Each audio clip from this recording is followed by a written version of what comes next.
We are. I call the regular meeting of the Fluvanna County Board of Supervisors to order. We'll begin with the Pledge of Allegiance, followed by the moment of silence. I pledge allegiance to the flag of the United States of America and to the republic for which it stands, one nation, under God, indivisible, with liberty and justice for all.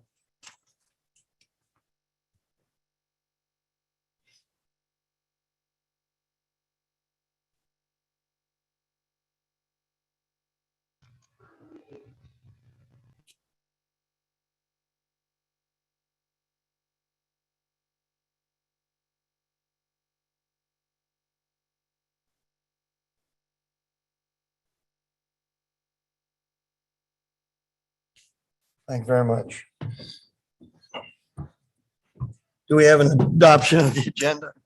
So, Mr. Chair, Just remember to have my keys around with there. Don't laugh Mr. at me. Chair, I've got Yes, I imagine that. Mr. Dahl's got to change. for I it. have a few items that kind of just popped up here, short notice here. One under unfinished business. I would just like to have a quick discussion with the board about the burn building. And then under new business, I received a request from Blue Ridge Health District about funding carryover request, and that should be a fairly short conversation. And then one is about a jaunt, a proxy member for voting for officers for jaunt or an executive director. So they're looking for some direction. So I just would like to add those three items. You had one more to add, didn't you, on new business? Oh, well, yeah, if about reading public comments, right now, it's really to have a discussion on public comments and the way that we allow Okay. public comments to come through. All righty. And what was that? The first two again. So one was under I unfinished. got burn building. Yeah, burn building under new business, Blue Ridge Health District carryover request. Jaunt proxy. All right, hang on. And John Parksy. Proxy, and then the last one is public comments. All righty. A or L M N L. All righty.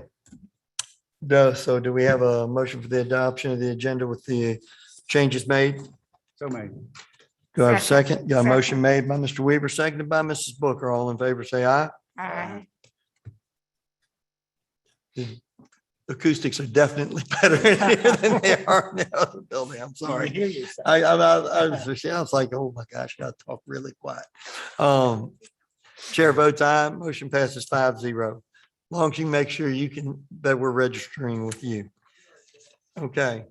Next up is the county administrator's report. Yep, Mr. Chair, members of the board, just a few things to report this evening.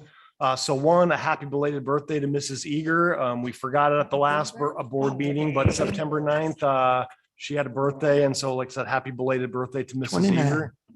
Yep. Wish.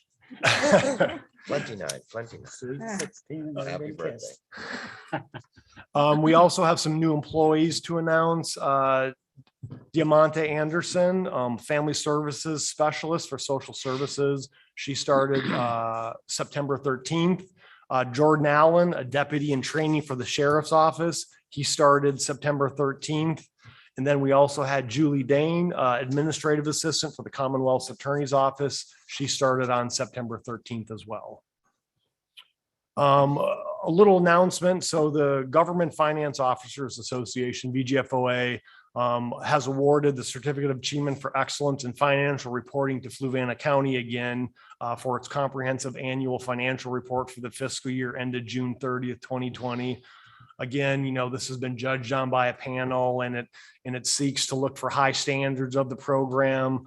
And it looks for comprehensive annual financial reports that are demonstrating spirit of full disclosure, making it easy to read, showing the financial story of the county. So again, I just want to recognize and congratulate the finance department for a job well done again on that. How many do they give out of that? Do you have any idea? I don't know how many they give out on that. I That's know, the state, the whole state? no, this is US.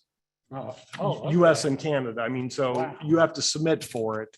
So I don't know what the number of Very good. organizations that get that, but I think this is probably number 10, 11, 12, 13 in a row. Yeah. So, Doing something right. yeah. So again, congratulations to them. Also congratulations to Miss Harris, for being accepted into the ICMA, Equity Officer Institute. So the program identifies individuals serving as chief equity officers or having some adjunct responsibilities kind of on the county half. So this program, it helps to build a learning community for ICMA members for equity, inclusion, and social justice. So for the program, there were 33 individuals accepted in the program throughout the US. 6 of those, out of that 33, there's 6 of them from Virginia. Out of the 6, there are 4 from Central Virginia. Ms. Harris was one of them. So like I said, I think it's a good thing for us to have some representation in that. Is that done through what university? It's through the International City County Management Association, Okay. ICMA. Okay. Congratulations. Good. Yep. Right. The other is through the Virginia Local Government Manager Association, which is through UVA. UVA. I thought UVA was probably. Yeah. Oh, This coming Monday, September 20th, 2021 at the Pleasant Grove Park down at the pole barn, we're going to have employee health and wellness fair. That'll be from 11:30 to 1:30. Lunch will be provided. There'll be raffles, giveaways. They're also going to be doing health screenings and flu shots. So if you want to get a flu shot, Miss Snow, can they get them right on the spot, or would someone have to register ahead of time?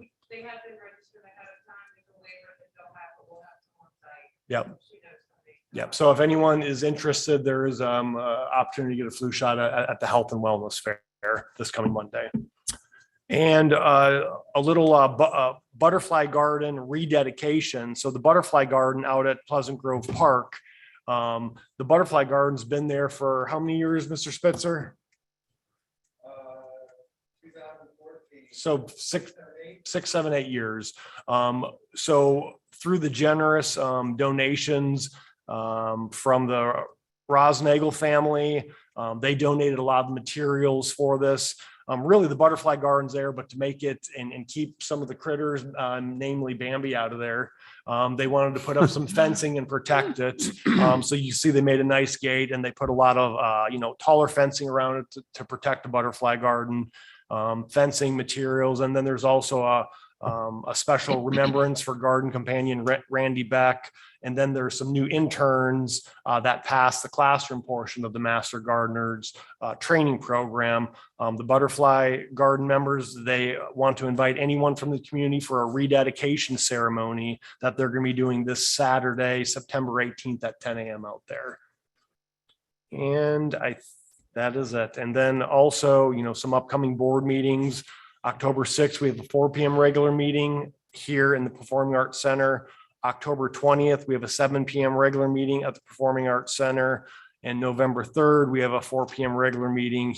And we're going to say here at the Performing Arts Center. And the reason I'll say that is, and just kind of chime on this, is we had a full house last night for the Planning Commission meeting out here for the Village Gardens rezoning. The Planning Commission and the applicant requested a deferral for that. And so the deferral will probably be pushed out till the November meeting. And that's, I think, November 9th. So instead of trying to have, Planning Commission meetings somewhere else, we think we're just going to continue to have it here for a little while longer. It's got great space to accommodate the residents and the crowds that we had. We had about 50 people here in person last night. I think there's about 30 to 40 people online as well. So again, just some meetings coming up, but I'd be happy to answer any questions for the board. Any questions? Thank you so much, sir.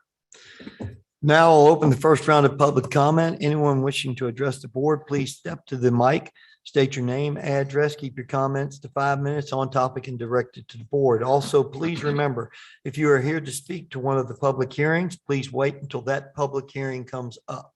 Is there anyone wishing to speak for public comment at this time?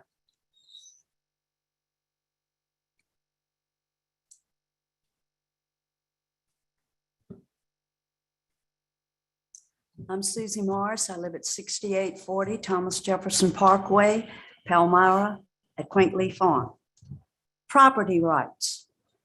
What is the proper consideration for the property rights of those who own the surrounding and adjoining property in A1 when an individual owner or owners and developers wish to rezone? It would appear that those adjoining owners should have at least equal rights. And why do Fluvanna citizens who want to do businesses in an area at their homes, no real complaints prior, have to, for a church and several homes, be mandated a specific type of fence facing specific directions, et cetera, when developers can say, oh, we don't do fences as buffers when there are gated communities, when there are also senior communities, when there are R3s, and when they're in A1s, farms, ag and forestal districts, and rural preservation.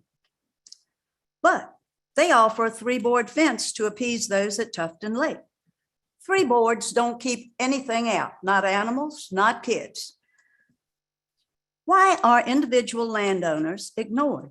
Developers appear only to want to appease those areas where you have a greater population, where you have an individual home or family. That doesn't matter as much. Please look at the comp plan 2015 on page 65 at some point. When development occurs in a rural preservation area, appropriate buffering should be required. That buffering should be as requested by the adjoining A1 or R1 owners, as done in the case of individual Fluvanna citizens who have to meet requirements to do things in next to adjoining properties. Why do landowners who often don't live here and big money developers who don't seem to care much about Fluvanna County or ruining citizens' quality of life seemingly have greater rights than longtime and current property owners? All of this rezoning is defined in the 2015 comp plan on page 28. On that page, it is called spot zoning. Please refer to that at some point. Please refresh your memory on reading that. This appears to be the only way we can continue one residential development after another, et cetera, et cetera.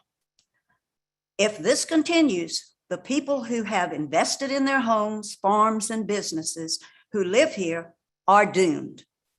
The constant spot rezoning is the only way we're being devoured by developers and developments.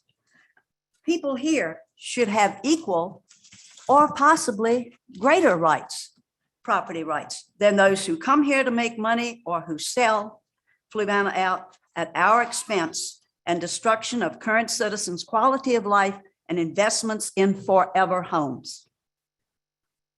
Another comment, solar panels. The world talks clean, green energy, but who has checked or researched the toxic materials in solar panels? Who has checked to see where the decommissioning or disposal takes place? By which companies? There appear to be few. Solar panels cannot go in landfills. They cannot be stored for more than 90 days. There are fines levied. There have been problems with the parent companies selling to another company and another company. When this occurs numerous times, sometimes it's hard for the individual towns, counties, cities, or individuals to catch up with who actually owns these now. Then the town or county or individual is the one responsible, or the farmer, if they put it on their land, for decommissioning fees. In 20 or 30 years, the panels depreciate and eventually will cost quite a bit to decommission. Could be hundreds of thousands of dollars. It could be in the millions. Weather can change panels. If left damaged, panels can leak hazardous waste into soil and water. Do you have the names of decommissioning entities? I researched this topic for several months a year or two ago when we were approached. And I made the decision after that research not to put any solar farm on another piece of land, which was not on Quaint Lee. Please read the handout and please check the 2015 comp plan. Thank you for your time. I appreciate it. Thank you, ma'am. Is there anyone else wishing to speak in public comment? Ms. Harris, do you see anybody online? There's no. Okay, seeing no one else, I will now close first round of public comment. Okay, next up is public hearing for SUP 2104, Joseph Carl Bradley, Commercial Kennel. Mr. Miles. Yes, good evening, Chairman Sheridan, members of the board. We have before you tonight the SUP 2104 Commercial Kennel request. This is the request of Joseph Carl Bradley,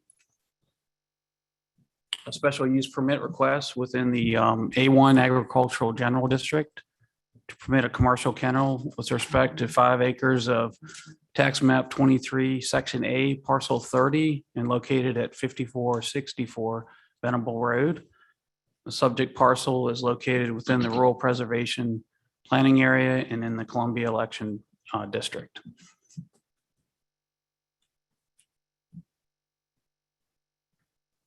I think most of you are probably familiar with it. It's in the Venable Road, Kent Store area in the northeast portion of the county. I want to go through 2 definitions because these came up at the Planning Commission on August 10th when we discussed this case. So the commercial kennel request is a place that's designed for commercial kennel and training for dogs, and that's for compensation. Private kennel request or operation really through the treasurer's office is when someone is really just doing this more as a hobby, raising things that are more related to themselves and their family. And the key part is for which commercial gain is not the primary objective. So there is a difference, and that's why one is named commercial and other private. So this is the location of the 5-acre parcel on Venable Road. And there is a very large farm located, tract of land behind Mr. Bradley's property. The opposite side of the road is Bird Chapel Cemetery and Church. And then there's various other agricultural homes and farms in the area.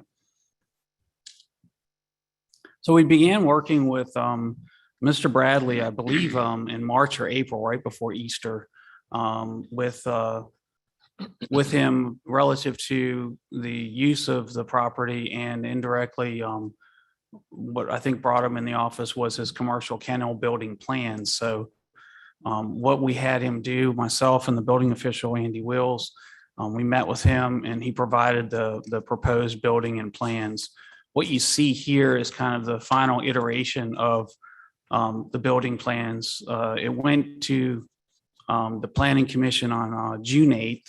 And at that time, there was considerable concerns and opposition. And then as part of the conditions, we'll explain later, but just while we're on the slide, the concern was with outdoor runs.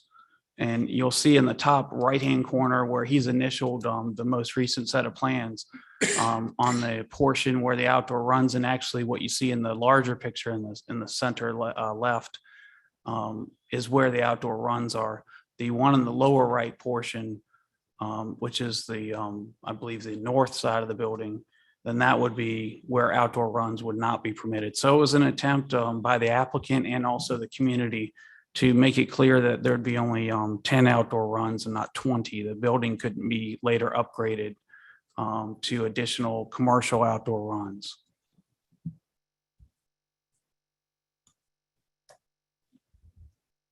And kind of this is what I was talking about earlier. We first held the actual public hearing on June 8th at the Planning Commission meeting. And there were several residents that did write in and provide expressed written concerns and information to us. And then because of that, and Mr. Bradley attempting to address some of their concerns, some were known to them, some were unknown to them. So the next best option, Mr.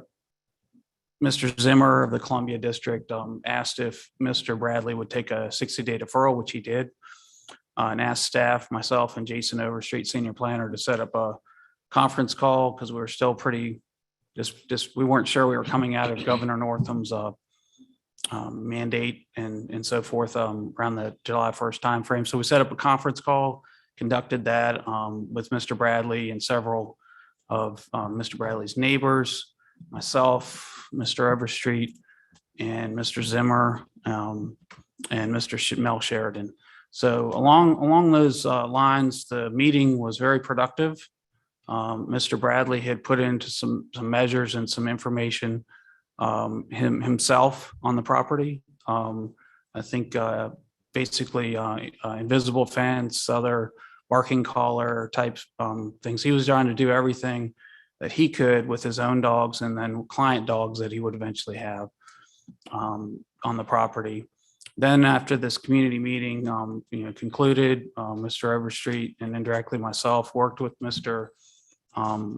Bradley to bring forward the request back to the Planning Commission on August 10th. And generally, I think things had been worked out, and I'm going to say most concerns were addressed because there were some things that folks were, still a little bit concerned about. But at the same time, I think Mr. Bradley attempted and has done a good job up to this point to address those.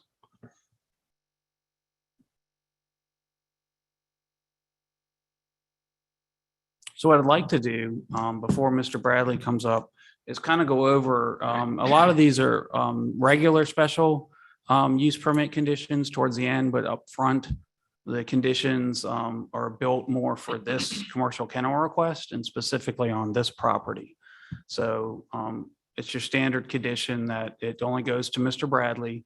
It cannot, if he sells the property, it does not run with the land on this property. Condition 2 is getting more into the building that we showed you earlier on the premises, and that it normally is set like 15 and 25 feet from property lines for an accessory ag kind of accessory detached garage, so to speak. But we've worked with him to have that set further away, spacing it at least 50 feet from property lines on a 5-acre parcel. That's not hard to do. So, and then with the working with him, he suggested and the solid board fencing and vinyl fencing, either one, if he wants to go that route for the maintenance, and screening the outdoor runs from the adjacent property owners. Condition 3 is another one that we worked with Mr. Wills and Mr. Bradley and I all worked together at one point this spring before he filed, and then presented some of this to him as he filed. Noise attenuation. He can choose to do insulation of the building himself, not only for energy purposes, but for sound, if that works out. And the plans that he's going to submit to for this building would have those other details and elements shown. And generally, it's we're just indicating that both from the building code side and myself for setbacks. We normally do that for any garage, but this is just more for a commercial aspect of it. So this is kind of the heart of it. This is where we worked with the community to negotiate some of the information relative to, there was a lot of questions originally is which dogs on your property are personal, which dogs would be client dogs. It's hard for us to know. And on the flip side, it's hard for myself or Scott Miller, the code enforcement officer, or anyone to really know. So to be fair and direct and working with both Mr. Bradley as the business owner and property owner, to kind of make that clear, and on both sides. So he can operate successfully, and we hopefully don't have any concerns from him, from his property. So basically, it did put a cap on the 10 dogs, 10 client dogs, 10 outdoor runs, only on the south side, like we mentioned earlier, and the plans would not change. You can't come in and file a building permit and say, well, I've changed to different plans. So we've had him authorize and sign and date those. The outdoor training timeframes, pretty wide open, Monday through Saturday, dawn to dusk. We don't want to try to figure out if it's 7 a.m., in the winter and, 9 p.m. in the summer. So, but we did have concerns on Sundays. And I think that it's normally practiced in working with you all at the Planning Commission and Board, that Sundays, especially with a church nearby, is typically 1 to 6. And also 1 to 6 for just people when they return from church, or are preparing for church to go elsewhere in the community in Kent Store or Palmyra. And also to give Mr. Bradley and his family a break too. He's hard-working business owner, needs to have Sunday mornings. So overall, the outdoor training would not have personal or client dogs. Having concerns with that, and relative to the Virginia Department of Health requirements, that's taken care of if there is a complaint to police, sheriff, and animal control.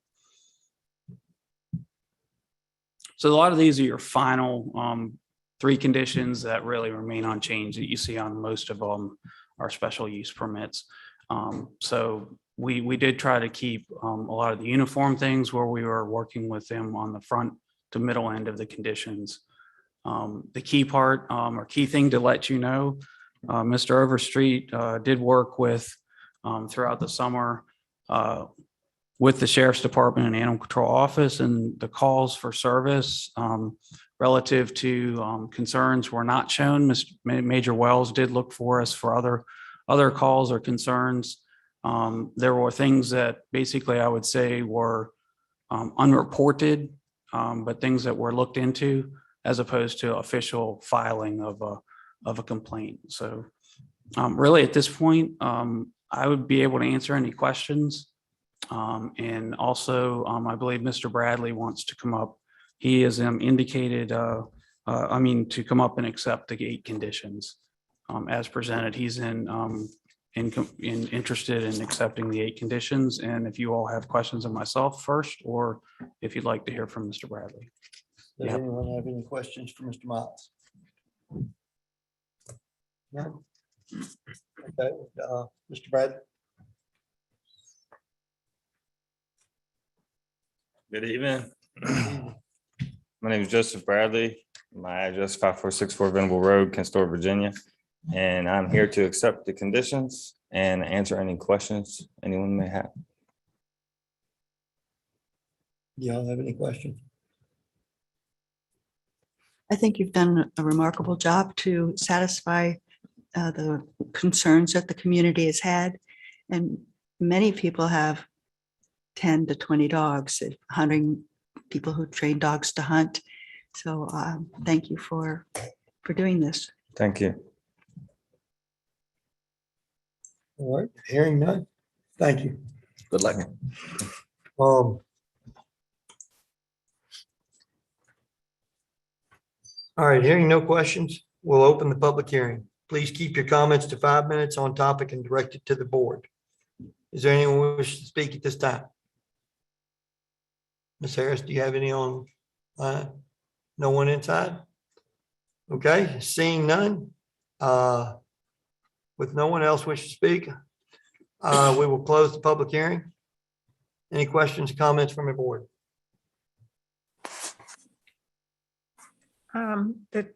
The training that he's doing, is it, what kind of training? Obedience training? No, ma'am, I believe What it's is it? hunting. Is it hunting? Mr. Bradley, step up, please. Huh? So I do gun dog training for retrievers. So duck hunting, waterfowl hunting. We do AKC hunt tests where we go to grounds around the state and sometimes out of state to run hunt tests. This proves trainability of the dogs and shows they are intelligent enough to be trained. And that's what I do. And I'm an avid waterfowler, duck hunter, goose hunter. So I've been doing this since I got out the military in 2006. And once COVID hit, I had to make a choice. Either I do this or to make a living, because I couldn't drive Uber anymore, which I did after graduating college. So, and here I am now. So you were somewhere else training. Day to day, I often train on other properties around Okay. Fluvanna County where I have permission. Uh-huh. Mr. Hucks, I train on his property. Mr. Nystrom, who lives off Hollins Road, he has a 150-acre farm. I train on his because he has multiple ponds. I train in Goochland. The guy's name is Yankee. I don't know his real name. He's a great guy. I also train right beside, I don't know if you know, I'm sure you do, the veterinarian off of Roden Lake Road. His neighbor, I train on those ponds quite a bit. So day to day, I'm not always in my yard. However, if a young dog comes, I do start with obedience. Everything I do is based on obedience. I send the dog to retrieve, they bring it back to me, they sit. That's their job. So even we do what we call blind retrieves, where I send the dog out, I blow a whistle, and I tell them which way to go. This is what I demonstrated for Mr. Overstreet to show that I do have control of my dogs, whether on leash or off leash, with the use of electronic collars. But I will do obedience training in my yard. But that's just the beginning of it. Typically, one of the concerns was traffic. And typically a dog that's with me for gun dog training is at a minimum of 4 months. And it's a lot of people that call that want to bring a dog are from Maryland or North Carolina. They don't come until their dog's done. So there is no real traffic other than me coming in out my driveway, you see me, and going to the other properties. But I do start in the yard with obedience, basic obedience, sit here, heel, place, things of that nature. And but the entire game of what we do is obedience training. It's not like your typical gun dog or deer dog where you let it loose and it barks to find game. This dog is supposed to sit still in a duck blind, not move. We harvest our game. When I tell you to move, you go get this duck and you come back. And that's what we do. And it's a good time to try it. Thank you. And I'm gonna ask you a question. We talked last night. Yes, sir. I was under the false precept that the orange stakes in your front yard were where you were putting the building. But Yes, those sir. are used as part of your training, I believe. Yes, sir. So we call them blind stakes. So if I put bumpers at distances on some farms, 400 yards, and I will make that dog run 400 yards. If they get off line, I blow the whistle and give them directions to that pole. That pole allows me to see, so I don't forget where I put the bumper. Because the dog, you can't allow them to use their nose and hunt. You need control all the way to the bird. So those markers in my yard are for building up to that. So how many, I'm sorry. I'm sorry, Go but ahead. that was a mistake that I made when you corrected me last night. I thought that quite frequently when somebody has orange stakes out, that marks the corners of where they're putting a building. Yes, That's sir. what Yes, You sir. and I talked about last night. The building's actually going back near the bird cage, correct? Yes. So did you get a chance to where And my, what he's referring to is it's going back, if you saw the house, it's going to be, the picture of the house it will be to the right of that and actually slightly further south. yes. So how many dogs do you have personally on the? Personally, right now, Mhm, I have 5 retrievers mhm. that are mine. One's retired. And all of my dogs are currently, I do have a shed. And that's where they say it's heated, cooled. My plan and what I'm hoping to be able to do is maintain 6 to 8 dogs and use the other kennels for my own dogs. So they're not in my house. They're well cared for. They're all health tested, up to date on shots, everything. But I would like to be able to put them outside in a heated and cooled kennel rather than in my home. Because this is a hobby. I've been duck hunting since 2006. And I plan to continue to do that. And eventually, hopefully in the future, I hope to have my own pedigree of dogs. And I don't plan to grow large because I don't plan on hiring anyone to help me. And as a single trainer, I can only train, especially when it's hot, so many dogs in a limited amount of time. So I don't plan, even before we put the stipulations, I did not plan on any more than ever 10 dogs. Would that include, if you have a litter of puppies, you and I were talking about this last night, would that include 10 beyond your litter of puppies, or just the litter of puppies and then bring them in as you get those going? So it would be in this building. We'll never have more than 10 dogs in this building. If I had a litter of puppies, they are raised in my home. You do them downstairs? No, I do them in my dining room. I am very, My garage. I love my dogs. They are well Do it in taken the care of. So I would not put them outside in the heat and leave them in the heat. I actually installed cameras so that I can see my dogs if I have to leave while I'm Watch 'em. training. I can watch to make sure they go inside the AC, because if they sit out there when it's 93 degrees, these dogs they have double coats. You're aware of this. The heat, they cannot take that. They're not like a hound that lives outside year round their whole life. Our Labradors are not only used as tools to hunt, but they are companions. And they are not only used to hunt, they can be trained for anything. And that's the purpose of the AKC hunt test I run, to prove trainability. I have bred in the past. I have 2 puppies in California. Wasn't saying it that way. Well, I'm just telling you, I have 2 puppies in California who they use my dogs because they bring trained Malinois for police work. Mhm. And so the Malinois cannot be trusted to not bite people. So they can't demonstrate with them outside of their genre. So they got dogs from me who are high drive, very trainable, very temperamental. They're very nice, so that they can go and do demonstrations with a Labrador Retriever instead of a Malinois. Yeah. So did I answer your question, ma'am? Yeah. Can I ask you Have one? you had anyone to be concerned about the barking? I just read, because that was a concern from the church people, of the dogs would be barking during service or whatever. So prior to this sign, I'm gonna be 100% honest here. Prior to this sign being in my yard, I've never had one complaint about barking. Animal control, Mr. Miles said someone reported something unofficially. I'm still not aware of who or what that is about. No one has brought it to my attention until that sign went up. Now, I've had many concerns that I can't address them if I'm not aware of them.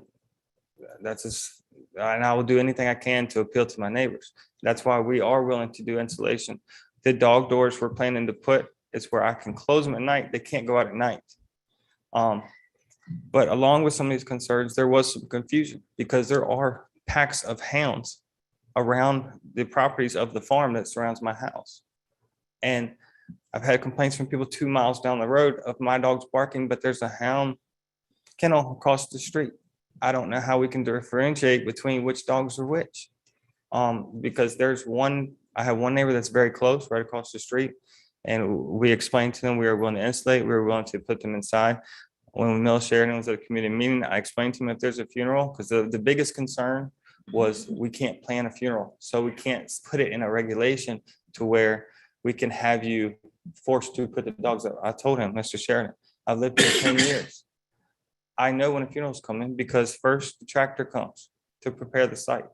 Then the blue tent goes up either the night before or the morning of. I will put the dogs up on my own. I'm not We looking. need to get Paul to let you know when it is. Yeah, I would love that. And if, I don't know why we've never communicated in the past. I've kind of just always done, we all stick to ourselves. And so at first, when all this happened and the overwhelming concerns after we had spoke to people, I didn't know what to think. I was kind of like in awe, like, where is this coming from? And so now I feel we've addressed every concern other than location, which I cannot change location. And I do, that's about as much as I can do at this point. So Thank you. Thank you. Mr. Chair. Yes, ma'am. There was someone who wished to speak, but wasn't unmuted at the time. Would you allow? Yes. We will allow them to speak.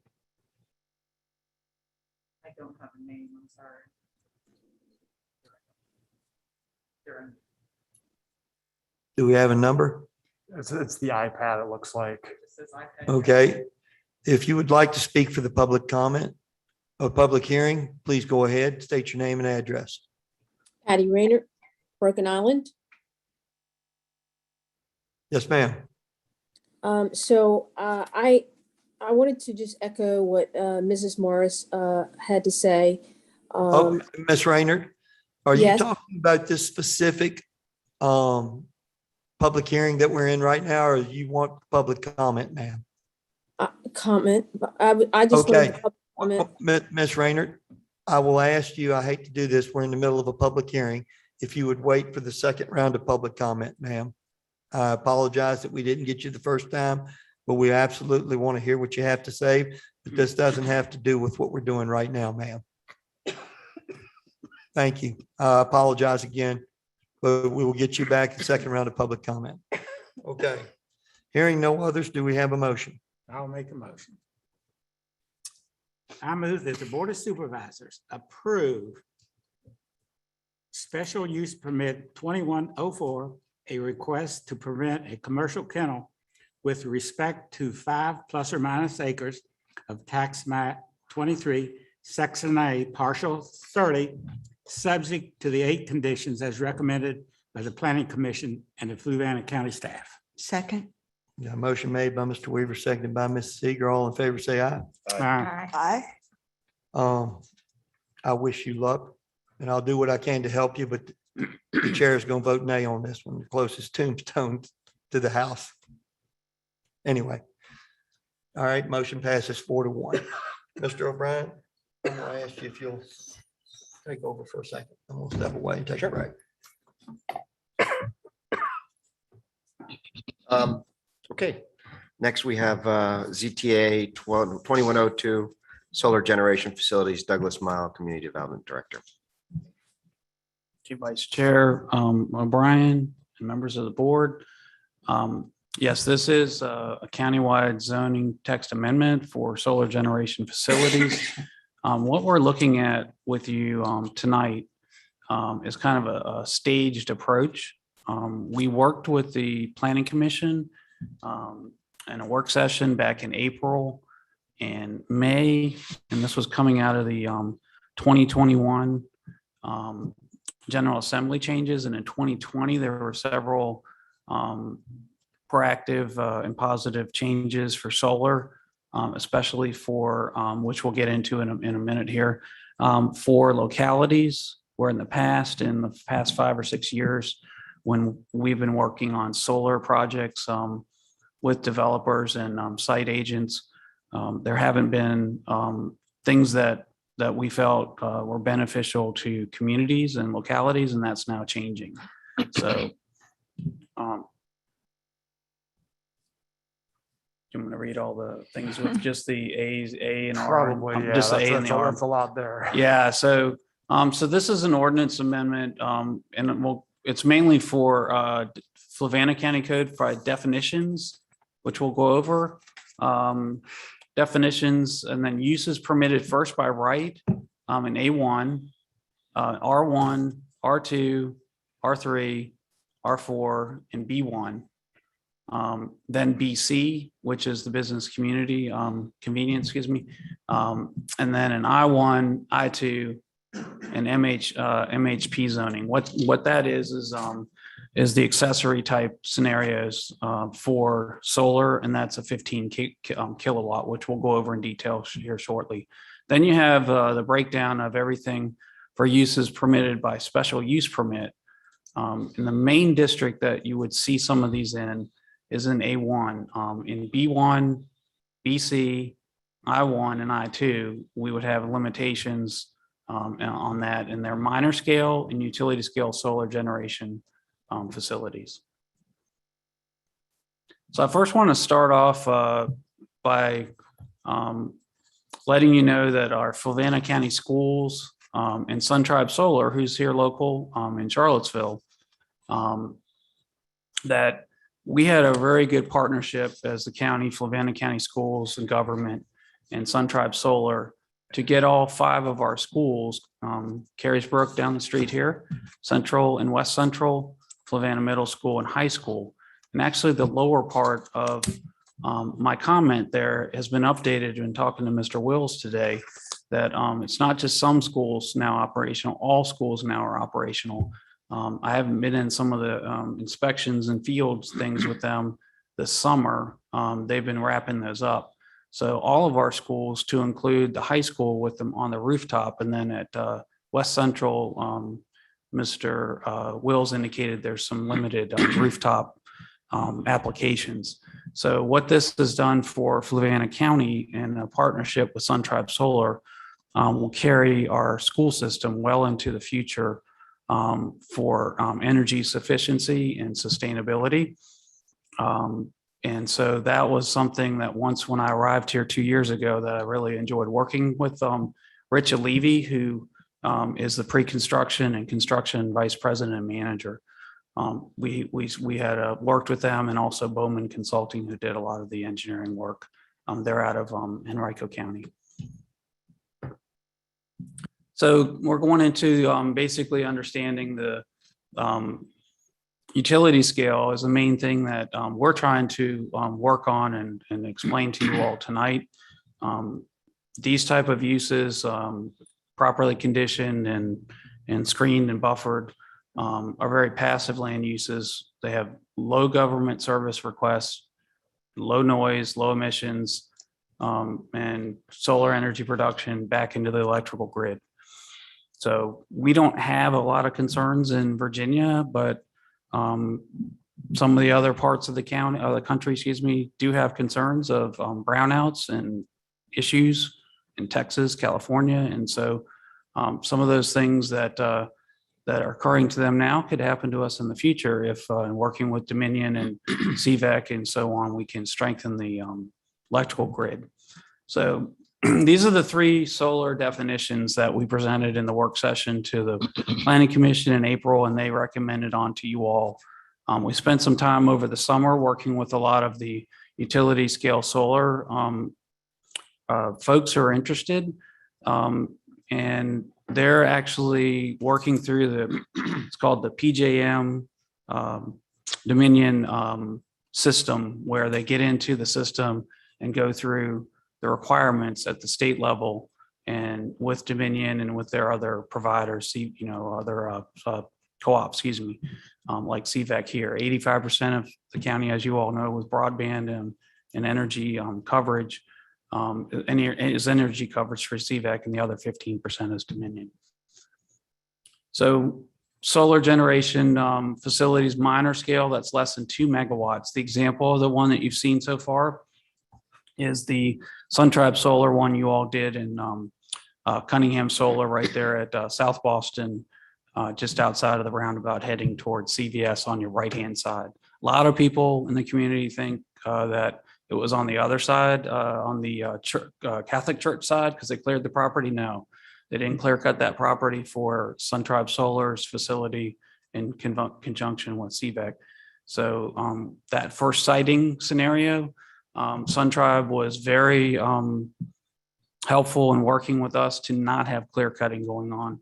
And they're going to integrate and put their facility behind the substation and in that area of trees, so that it does indirectly affect some of their solar saturation, but we felt it was important for it to be buffered and screened properly, and the neighbors that lived in that area appreciated that.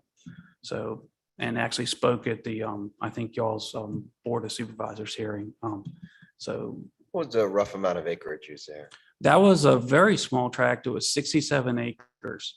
So we're looking at minimum tracts in the future to be around 70 to 75. So they were right around that time frame. The key for them was they needed to be right there at the CVEC substation. So it goes the 2 megawatts or less of electricity are ones that are generated right, to kind of stay in our system, so to speak. So it's serving the county in somewhat central Charlottesville region, so. How do they cope with the cost on that solar energy?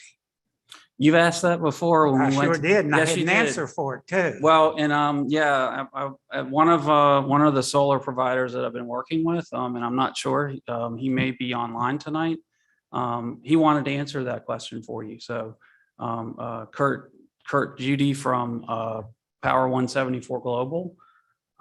So he's interested in answering that from an industry perspective, because I think that Mr. Gary Wood from CVEC said that it was a little complicated for Well, they him to- couldn't answer it then. Yeah, I understand. So, but if I can keep going on these definitions, Go Mr. ahead. Weaver, I'm sorry. I'll have some questions. Yes, sir. I'm sorry.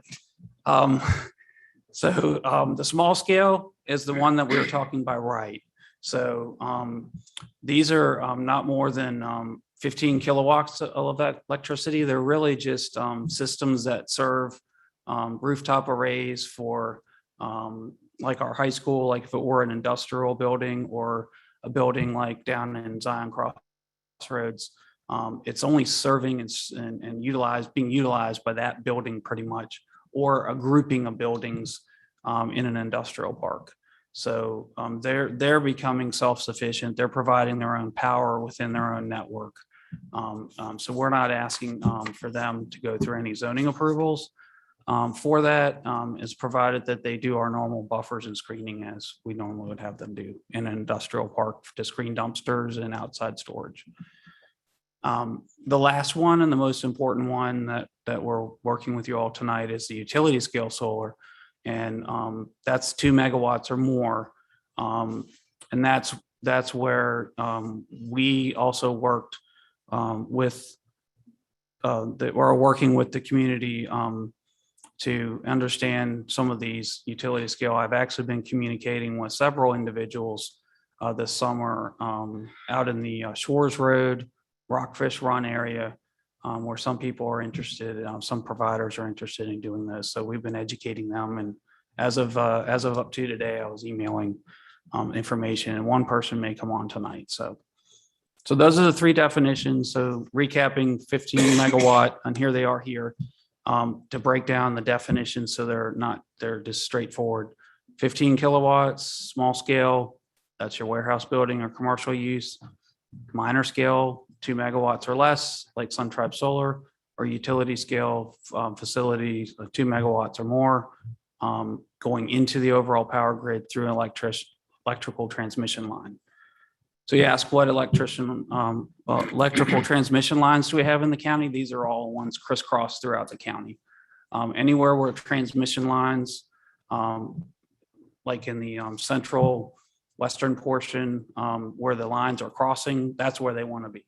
They want to be getting right back into transmission interconnects.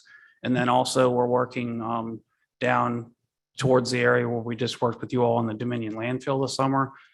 We've had interest down north of the Dominion, right where if Eric, you can, Mr. Dahl, you can go right there, just north of there where those 2 lines are crossing, and north of Bremo Bluff is where we have an interest of a smaller 45 megawatt facility that's interested in going generally in that. And that's the main one that we're currently working with individuals. We've had others we've worked on with about a year.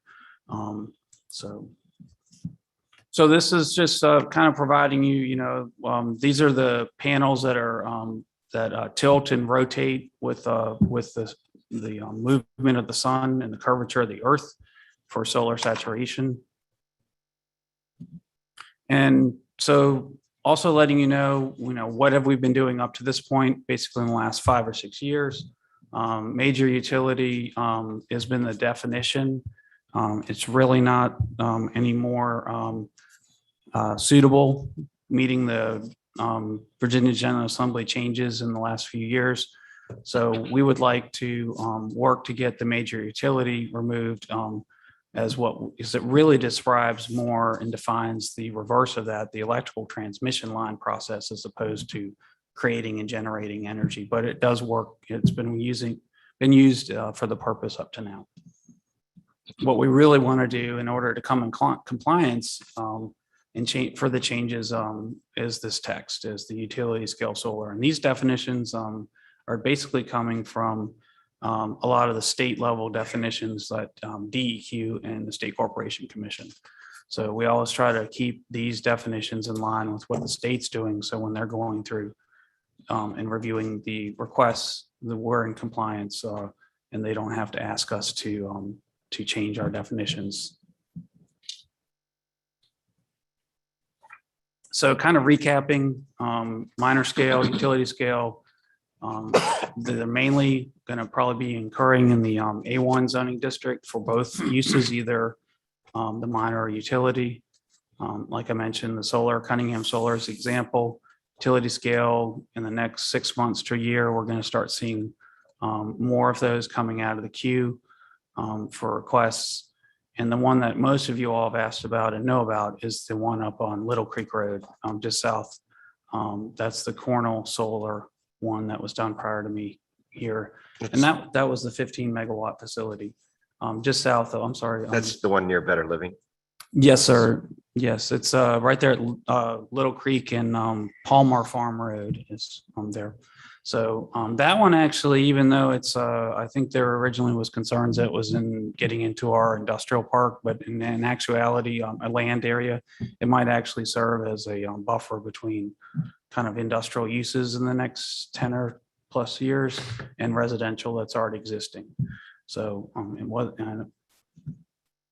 what we would like to do, and Mr. Dahl knows that when we've talked to some of these providers in Charlottesville, Richmond, and some from the Carolinas that are doing it solar. These are some of the main tenets and things as far as siting guidelines. We do not want solar in community planning areas. It's to be avoided. Water and sewer areas, commercial industrial areas. They have to, as Sun Tribe has demonstrated to you all, the environmental and historical analysis done by Timmons Group. We have large binders that get prepared, and Bowman Consulting and Royer Engineering out of Luray has also done some work so in this region. Community meetings illustrating on the sketch plan so that people can tangibly see where things are going to be. And landscaping and site screening standards that we've talked about. And a lot of the times the ground covers to be pollinator friendly plants and native to Virginia. So and or the mid-Atlantic, so to speak. So, and again, to let you know that this is basically where all of our community planning areas are. In areas that you see, that's the rural, much larger dark green in the rural conservation area. In areas where we can work with them to site things properly, that's where we would look for some of them to occur in limited fashion. So I'd be happy to answer any questions. Just recapping, we're just looking at 3 definitions and 3 types of land uses. It's not clear to me how the zoning text amendment sort of, as you said, is working to, avoid areas, as you mentioned, CPA zones, where there's water and sewer.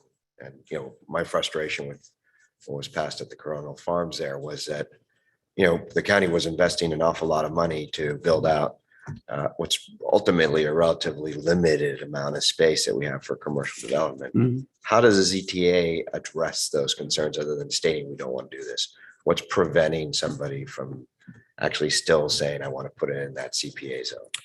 So the siting guidelines, if you're familiar with the last 10 plus years, the tower siting guidelines that we have currently in the back of the zoning ordinance, chapter or article 27, what we're proposing to do once a lot of these folks and prior to them coming out of the queue, most of them are going to start coming out of the queue in spring and summer of next year.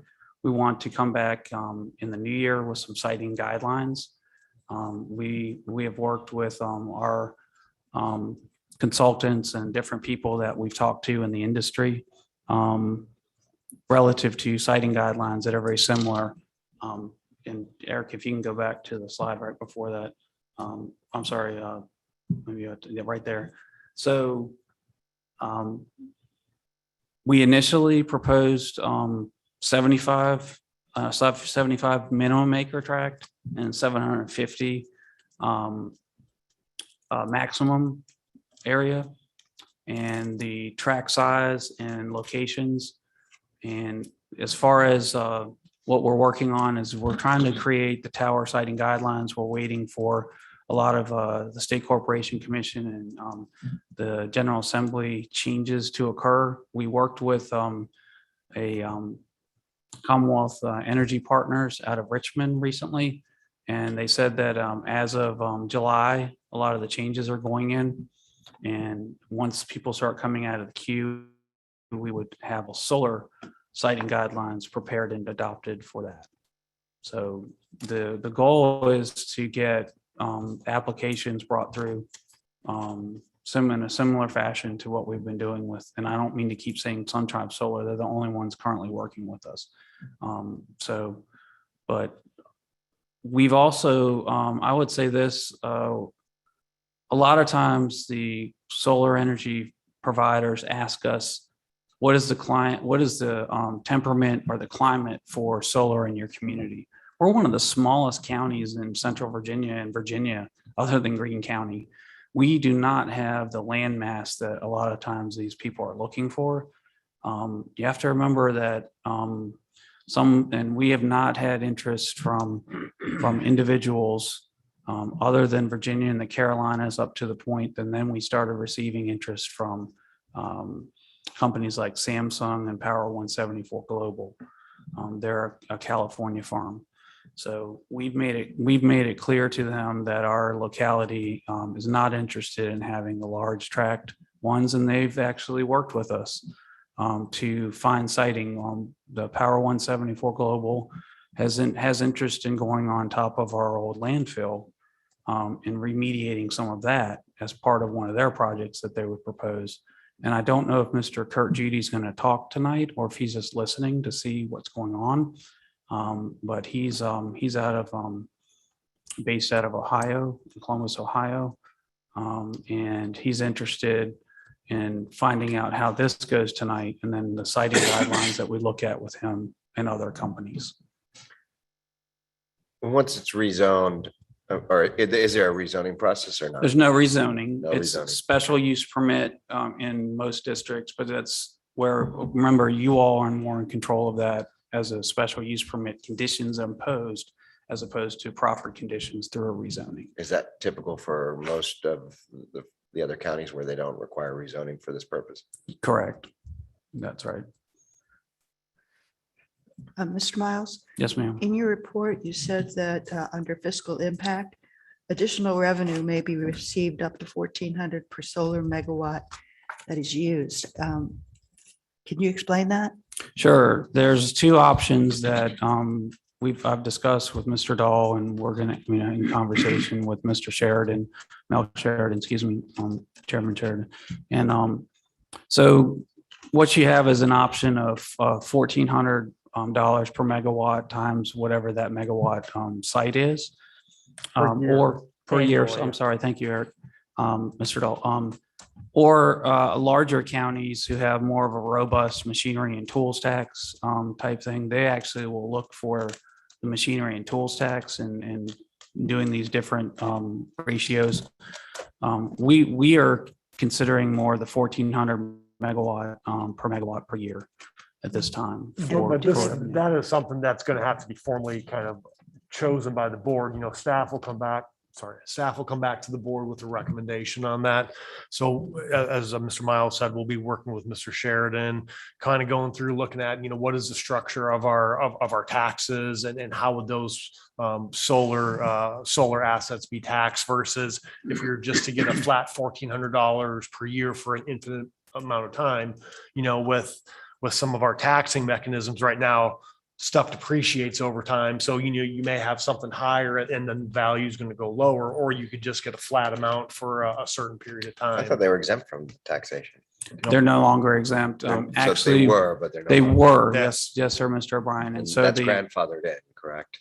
so for instance, the Cornell Solar one, 15 megawatts, it was standard we were doing the last 5 years or so, 5 or 6 years. That was the issue with a lot of communities is they were exempt 80%, they're getting 30% federal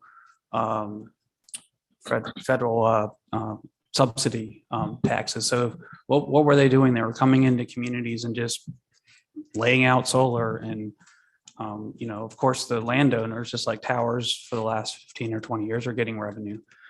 So this was an attempt from the delegates in the General Assembly to, especially in rural suburban counties to gain some revenue. So we don't know which way we're going to go. Do we have a choice? That Yeah. is those two choices. And Okay. Yeah, well, staff will bring something back to the board after we go through and we do some analysis, and there's some other tools out there you can look at. And, it's going to be based upon what is our tax structure for that type of equipment versus, as I said, do we just want a flat amount per megawatt per year for this infinite period of time? Do they we subject to receive the anything utility? from the solar farms that are here now? No.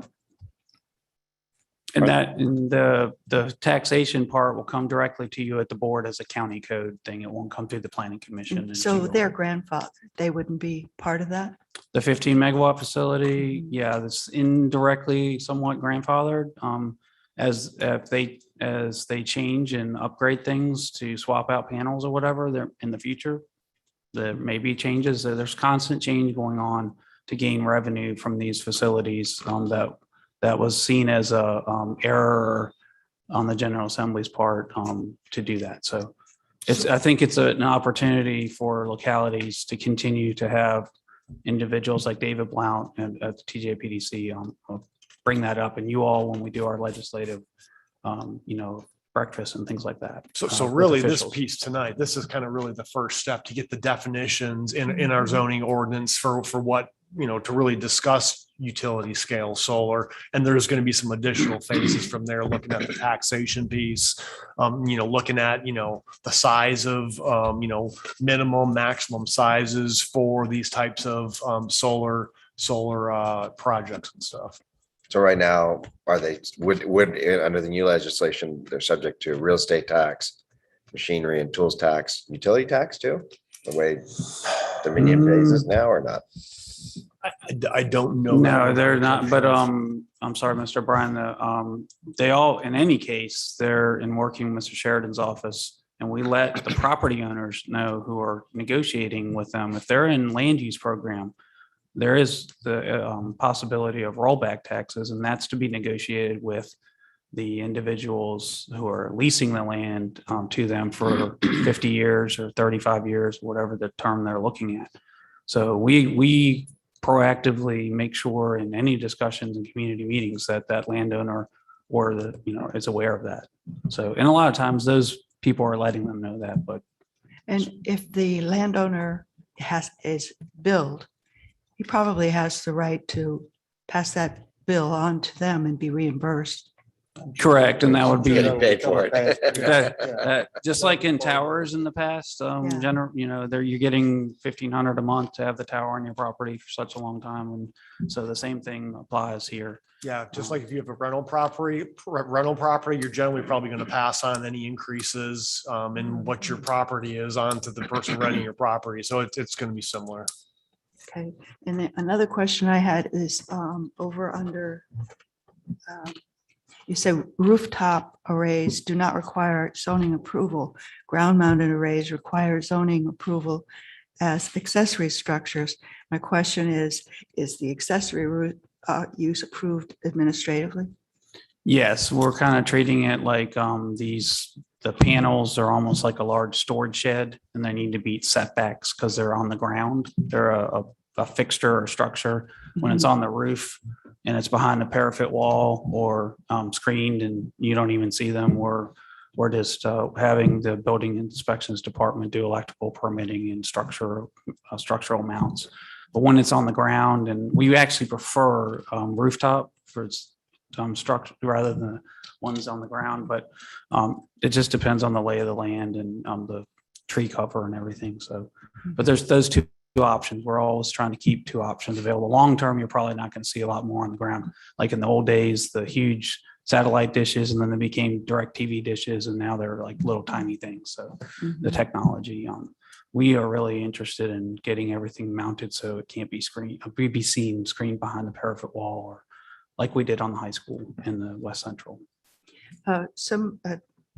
Two women bought part of my farm, the Hannum area, the old Hannum house, and they put a kind of like a wall up in one of the pastures with cell panels on it. They are being charged for the value in their taxes, overall taxes. Is that correct? I would assume so. And, Yeah. and Mr. Sheridan's appraisals or whatever, are Pierce appraisals. Yeah, they were complaining about that. Okay. My Okay. understanding was that that is that because it was an array on the ground versus the fact that it was on the roof? Because my understanding is that for personal use, solar panel taxes didn't apply. I mean, there was no, Yeah, I it was don't- not considered an improvement. Yeah, I don't know that, sir. Can't answer that for you. I'm sorry. But generally, to answer everyone's question, we tried, and really in the last 8 to 10 years, we've tried to reduce all of the impediments or hoops or whatever you want to call them to get people to get solar on their own facility, their small farms. And now this is a whole nother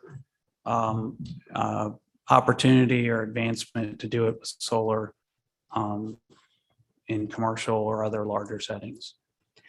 And So- is there some way that you can find out more about how people get rid of their solar panels?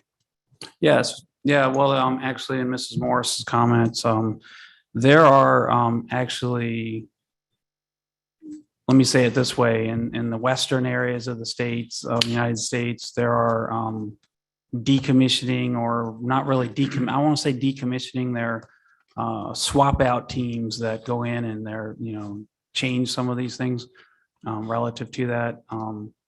Here in Virginia, as we were researching a lot of things about solar panels, VCU, School of Engineering, actually had designed solar panels so they're not highly toxic as much as the older ones were. And they also won a national or international award for designing it so that it would be so environmentally sensitive and also be the strong of saturation. So that kind of sweet spot of being not toxic and gaining the solar, the silica and everything that's soaking up. Because it's inside of that, remember, everything in solar panels is glass and silica. And then the connectors that send the energy into the inverters and everything. So you think they're safe to get rid of now? What about the old ones? I'm really not here to kind of answer all those details for it right now. I do. I'm sorry, sir. If you could look into that. Yes, I will. I do know that, Yes. Mhm. yes, there are, we look to a lot of the people we're working with, and building trust and understanding. I will say this, when the 2 years that we worked with Sun Tribe Solar, they are extremely environmentally concerned about what goes on in Charlottesville, and in the state. Goes on. What do you mean by goes on? How they develop their sites, and how they look at long-term getting rid of things. So I can work with Rich Levy and some of the other folks that we're currently still working with, and get some more of that tangible data relative to that. So I don't want to answer something partially in a partial manner. So You said 5 schools had solar units. I'm really wondering what conditions that those were put up there, and how are they really saving money? What you see sometimes is not what you really see. For example, it's pretty well known that fossil fuels, that's the cheapest type of energy. And when we talk about putting windmills out in the oceans, and I'm off subject some, but That's all right, sir. there is another story.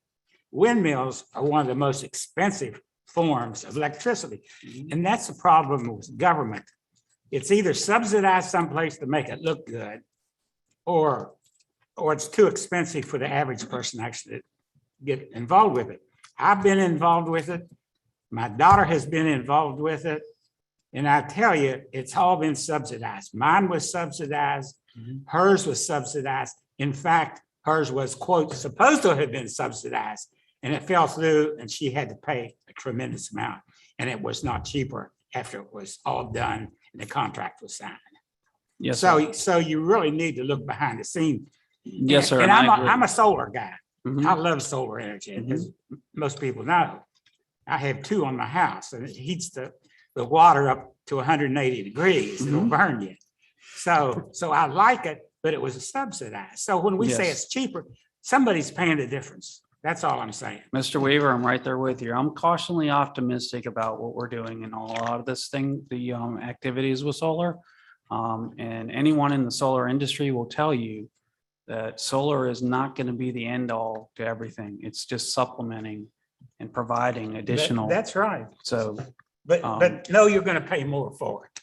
correct. Maybe you don't see it on paper, but you are in one way or the government's going to pay for it, one of the two. Correct. And the So, government usually doesn't care. They When don't, you're- Taxpayer pays for it. So taxpayers, right? you- yeah. when you argue that it, that oil is the cheapest way, that's one way to look at it. But when you take into account the environmental cost of oil and then look at what has to be done when, we have flooding in urban cities and all those places have to be moved or changed or walls built, that all gets passed on to the taxpayer. Right. So I don't think the oil company is paying for that. Mhm. yeah, but Mr. Weaver, you're correct. It kind of proves the point we were talking about earlier that we want to make. What's that? Did you say? Oh, I'm sorry. I was letting Chairman. I say. just said, I think we're getting a little off topic. Okay, Well, yes, sir. finish your statement there. No, I was just saying that before about when people are trying to lease solar from property owners. Just like you said, you always want to make sure on your return on investment on your house and or some people now are building houses completely. That's the best way to do it with solar built into the, into the roof line or into Sure, whatever. absolutely. So because you don't want to cut into a brand, like when we moved here, we had a brand new roof. DirecTV could have put a dish on my house, and I said, no, I'm going with Comcast. And he goes, yeah, that's what I'm going to tell you too, because I don't want to. So anyways. Okay, very good. Yes, sir. We're not reading that, are we? Well, we got to see. Someone's got to You read it or are. someone's got Hold to on. say it. Someone should read it. Presented as. Have you already done the public hearing? No, we No, haven't. no, I'm sorry. I'm sorry. Yeah, I remembered on y'all You this did. time, buddy. Yeah, I didn't have there wasn't a reminder slide in here for me. Yeah, I was all over that.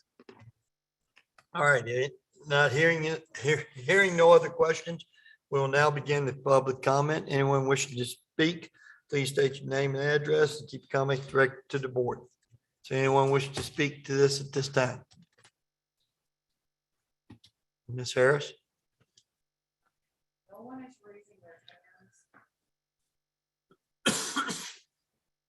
Okay, seeing none, I will now, Ms. Rayner?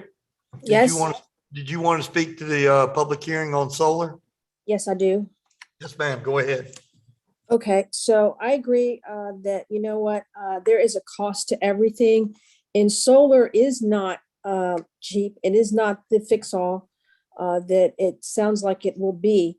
My question is, with all these solar panels on the schools, what is the savings to the school, to the taxpayers? What is the savings to the community when we put up these solar farms? How does that benefit the community? Because at the end of the day, the taxpayers pick up the tab, whether that's the federal, state, or local level, or all of them combined. So,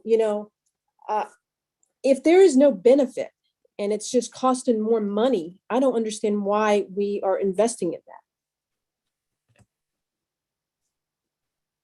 That's part of our culture now. Is that it, Ms. Rayner? No, that's not it. Okay, I mean, I agree with what Mrs. Morris had to say about the disposal of the old panels and how that is being disposed of. We don't know. Where's that going? In the landfills? I mean, I think there's a lot of unanswered questions about how this benefits like I said, is that lowering the energy bills for the schools? And is that being passed along to the taxpayers by lowering taxes? I mean, how exactly are we benefiting at the school level, at the community level? I just don't see it. So I have a lot of questions too, just like Mrs. Morris.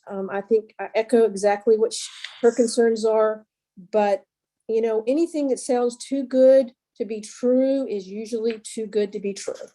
And I'm just not sold.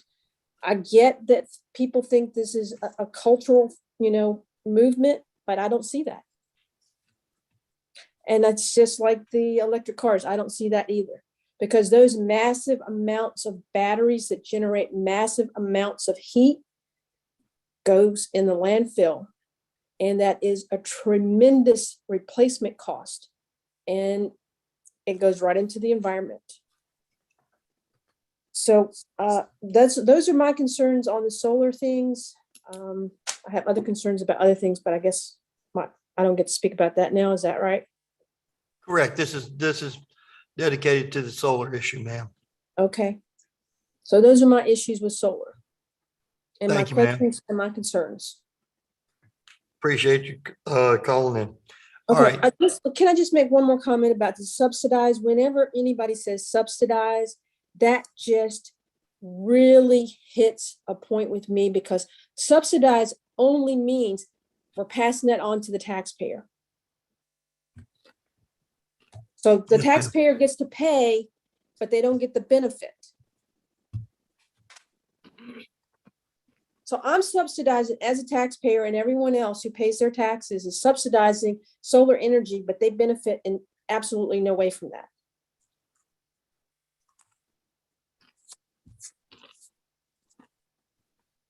Thank you, ma'am. Is there anyone else wishing to speak at this time?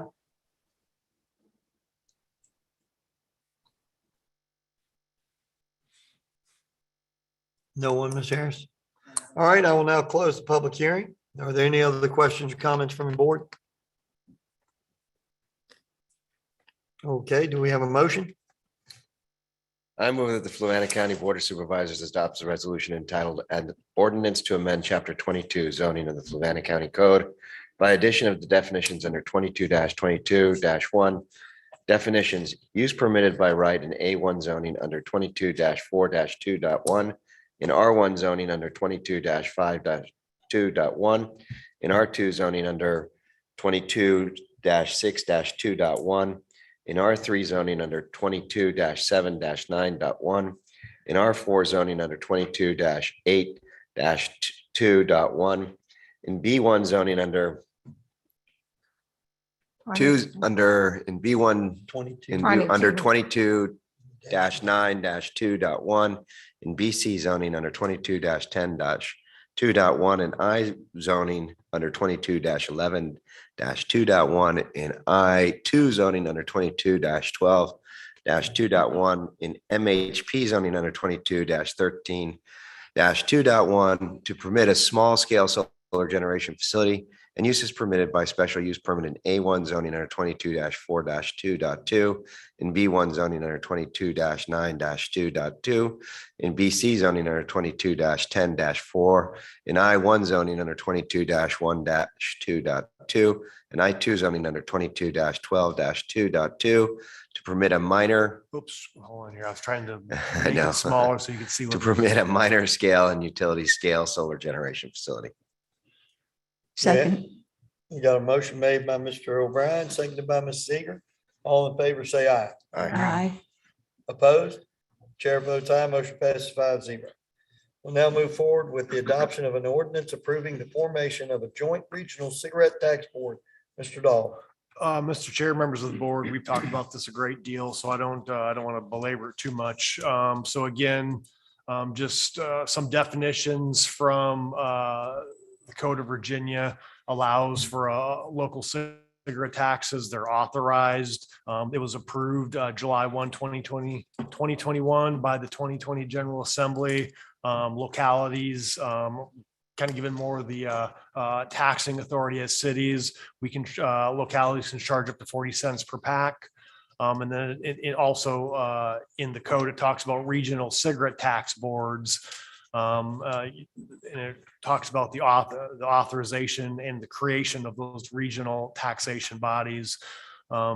Just as we discussed before, preliminary estimates show this tax could generate, once it's fully implemented annually, 190 to around $287,000 a year if a 40 cent per pack tax is approved. Again, in April 2021, the Thomas Jefferson Planning District Commission reached out to its member localities to see who's interested in forming a regional cigarette tax board. At that time, the board, this board, Fluvanna board, was interested, and they approved and passed a resolution on May 5th, 2021. And again, we've discussed this before, through spring and summer 2021, there's been a cigarette tax work group kind of reviewing strategies and different implementation for this board. July of 2021, the TJPDC created a draft ordinance that all of these member localities that are interested in going into this regional body, they've been reviewing that. And again, we've brought in August, the draft ordinance is now for the board's consideration for September. And again, as of today, 5 localities have adopted, and that's 5 localities, not including us, correct? Including us, and, that's an assumption that they passed it last night. Yeah, and again, in order to go into this regional body, you need 6 localities. In the localities that have expressed interest, I think there was 8 in total that wanted to be into this regional body, but so far, what's that? Yeah. We have 6 now. Yes, we should have 6 right now, assuming the board approves it. Yeah. And then, again, it talks a little bit about some definitions of regional cigarette tax boards, talks about the member locality, discusses what the definition of a region and a regional cigarette tax board is. And then, some of the things that a regional cigarette tax board can do, talks about providing uniform stamping, entering into arrangements on behalf or in cooperation with member localities. The regional cigarette tax board kind of provides a single point of contact for stamping agents. And then again, the regional cigarette tax board kind of administers and oversees all the taxation. Once the taxation comes in, then it distributes that taxation to the member localities that are part of that. So like I said, without getting too much into the definitions and what is in the code, I think we've talked about this at great lengths here for a while now, but I would be happy to answer any questions, or if the board has any more specific questions. Really, if the board approves this, this is kind of the final stage for our board and to enter into the Regional Cigarette Tax Authority. After this point, there'll be some ordinance changes that we'll be working with Mr. Payne's and Mr. Tanner's office to get those ordinance changes. But this is proposed to be implemented around the first of the next calendar year, so January, and then start collecting taxes in that period of time. And there may be a month or 2 delay, because there's some old stamps out there, and kind of getting the new stamps on board, and there's going to be some education for the retailers and the wholesalers and those localities that are part of this new cigarette tax board. Was it $190,000? It was 190 to 287 Okay. a year. Yes, that's the estimate. Big difference. And how is that given out? Is it equally between the 8 or No, 6? that'll be our share. That's going to be our proration of it. Yeah. So it's not how many cigarette packs are sold in each. No. Yeah. Oh, yeah. It would. Oh, okay. Yeah. I mean, so the more people you have buying cigarettes, the more, because like I said, there's going to be stamps that are specific to Fluvanna County. Okay. So in other words, the better job we do in health class of talking people into not smoking. The less will we cost get. us Yeah. money. That's good. Yes. But it's well worth it. Yeah, it's good to talk. Well about worth it not for them to get smoking. cancer, right? Lung cancer. No, it's well worth it Not to yet. talk them out of it. Yes. No, my mother had COPD, and ultimately that was one Was of she a the causes of smoker her death for 6 months? for 60 Yeah, years. that throat cancer. Yeah. Well worth it. So the motion has, Public hearing. Oh, Hey, that's twice. Hey, mark this one on the calendar, Miss I Harris. needed you people to put public here. All right. She did. I went right past it. I went right past questions. All righty. Are there any questions from the board for Mr. Dahl? All righty. Well, I'll now open the public hearing. Anyone wishing to speak, please keep your comments to 5 minutes on topic and direct it to the board. Is there anyone wishing to speak at this time?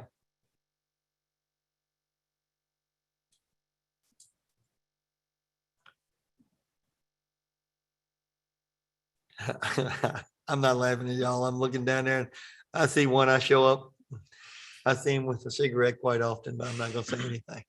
All righty. I will now end the public hearing. Are there any comments or questions from the board? Do we have a motion? I move the Board of Supervisors adopt the ordinance entitled Ordinance Approving the Formation of a Joint Entity be known as the Blue Ridge Cigarette Tax Board and bestowing on such entity all powers necessary and proper for the performance of its duties as provided by law, and further authorize the county administrator to execute the Blue Ridge Cigarette Tax Agreement subject to approval as to form by the county attorney. Second. Motion's made by Mr. O'Brien, seconded by Ms. Booker. All in favor, say aye. Aye. Opposed? I have to go home to minor. Yes, ma'am. I thought about that when I looked over there. And chair votes aye, motion passes 4-1. Love you, chief. All right. D, resolution and public hearing for the issuance of Virginia Public School Authority Series 2021 bonds. Mr. Dahl. And I'll go through this and also on, I think we have a Mr. Sean Eichert who's with Raymond James. He actually called in and so he should be on the Zoom meeting as well. So if you can. Yep, he is unmuted. So I'll go through the presentation really quick. Mr. Eichert with Raymond James, he can certainly ask more specific questions. So again, the Board of Supervisors approved in the fiscal year 22 budget to issue 3.7 million for to debt fund school CIP projects. Again, Vpsa, the Virginia Public School Authority pooled financing program is likely the lowest cost of funds. It's a pooled bond program offering tax exempt financing. Within that pooled program, it's rated AA+, AA1, AA2 by Fitch Ratings, Moody's, and Standards & Poor's respectively. Also, it allows some customization for how we want those payments to be structured. Talking about the public hearing requirements per Code of Virginia 15.2-2606, before the final authorization of the issuance of any bonds by a locality to the governing body to hold a public hearing on the proposed bond issuance. A notice of hearing shall be published once a week for 2 weeks in the newspaper. We've done that in the Fluvanna Review for September 2nd and September 9th. And again, that public hearing should state the estimated maximum amount of the bonds, state the proposed use of the bonds, and specify the time and place of the hearing, which those ads did. Looking at the timeline a little bit here. So the Fluvanna County School Board, they adopted a resolution on August 11th. I've discussed this with the board about entering in and submitting a Vpsa fall pool application that was submitted August 30th. And again, advertisements were put out for this public hearing September 2nd, 9th. Today is the resolution and the public hearing for the Vpsa financing to authorize a resolution not to exceed amount of 4 million, a 20-year term, and a max rate of 3.5%. On the next slide, I'll talk a little bit more in detail on that. And also today, and within the next couple days, Vpsa should be notifying us about, again, their board is considering the applications and the parameters of the sale. We actually had a due diligence call with Vpsa, our financial advisors, our bond counsel, Vpsa's bond counsel. I think it was about a week and a half ago. The week of September 20th and October 4th, we'll get some estimated debt service schedules, some preliminary debt service schedules to see what that looks like, what some preliminary rates are. Where are we there on interest rates right now? Yeah, I mean, they're going to be below 2%. And let me get to the one slide, Okay, and sure. then I'll talk about a little bit about rates on this as it stands. And then October 5th is the deadline for Vpsa If this board wanted to make any changes to the amounts, to lower the amounts, we can't increase the amounts because we've already submitted the application. But if the board for some reason wanted to lower the amount, or they wanted to completely withdraw the application, October 5th would be the deadline. So technically, since today is your only meeting prior to October 5th, you'd either have to make some mention of that today, or we'd have to have a special call meeting. And then kind of in between October and November, there's lots of things behind the scenes, but November 9th is the closing on the local and Vpsa bonds, and then the funds would be available. Again, looking at the breakdown of the project, again, in the FY22 budget, the board approved a little over $3.7 million. And that was the breakdown of those projects. Carriesbrook Elementary School, 1.5 million, Abrams Academy, 1.25, school buses, a little over $1 million. After the schools have been getting some dollar amounts on some of the projects, the kind of the categories and the dollar amounts for each of those projects changed to fully and best practice to do the Carriesbrook Elementary School. That project is going to be about $1 million more. The buses are the same. We just rounded it up. Vpsa applications, you have to round up to the nearest $5,000. So that's been rounded up to the nearest 5,000. And the Abrams Academy was lowered significantly because the schools had some ESSER funds, basically federal funds, that there's a lot of those funds they can use to do some of the upgrades to the schools. Namely some of the water and sewer, water, some ventilations and some other things. Dr. Gretz, the school superintendent, could talk more specifically about that. But again, the amount hasn't really changed.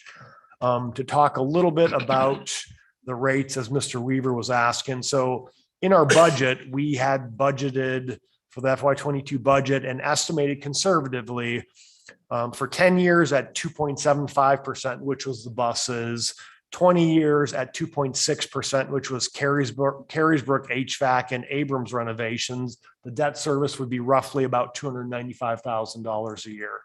If interest rates come in plus or minus 0.5%, just so the board knows, it's roughly every 0.5%, it's 11,000 up or down in the debt service payment.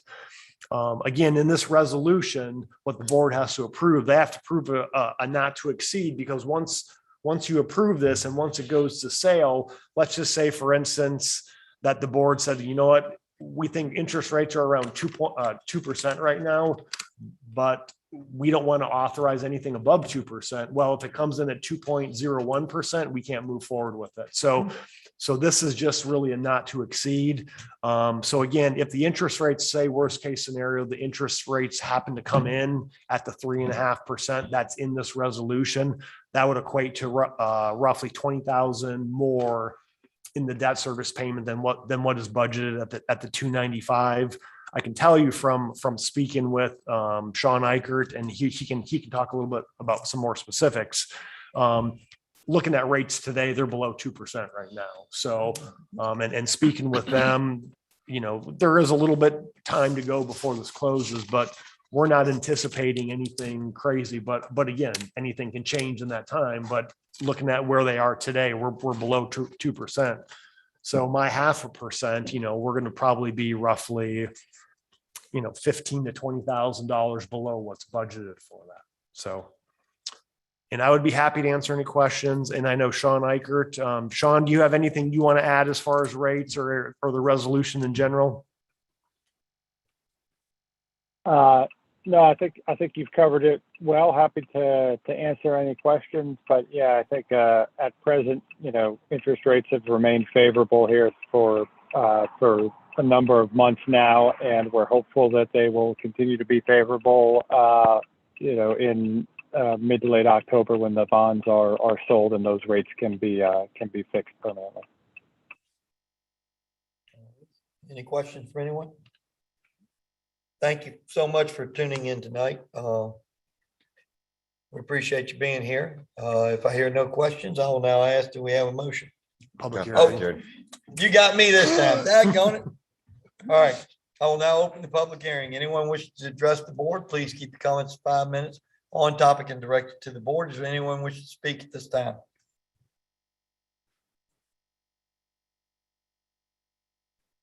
Ms. Harris?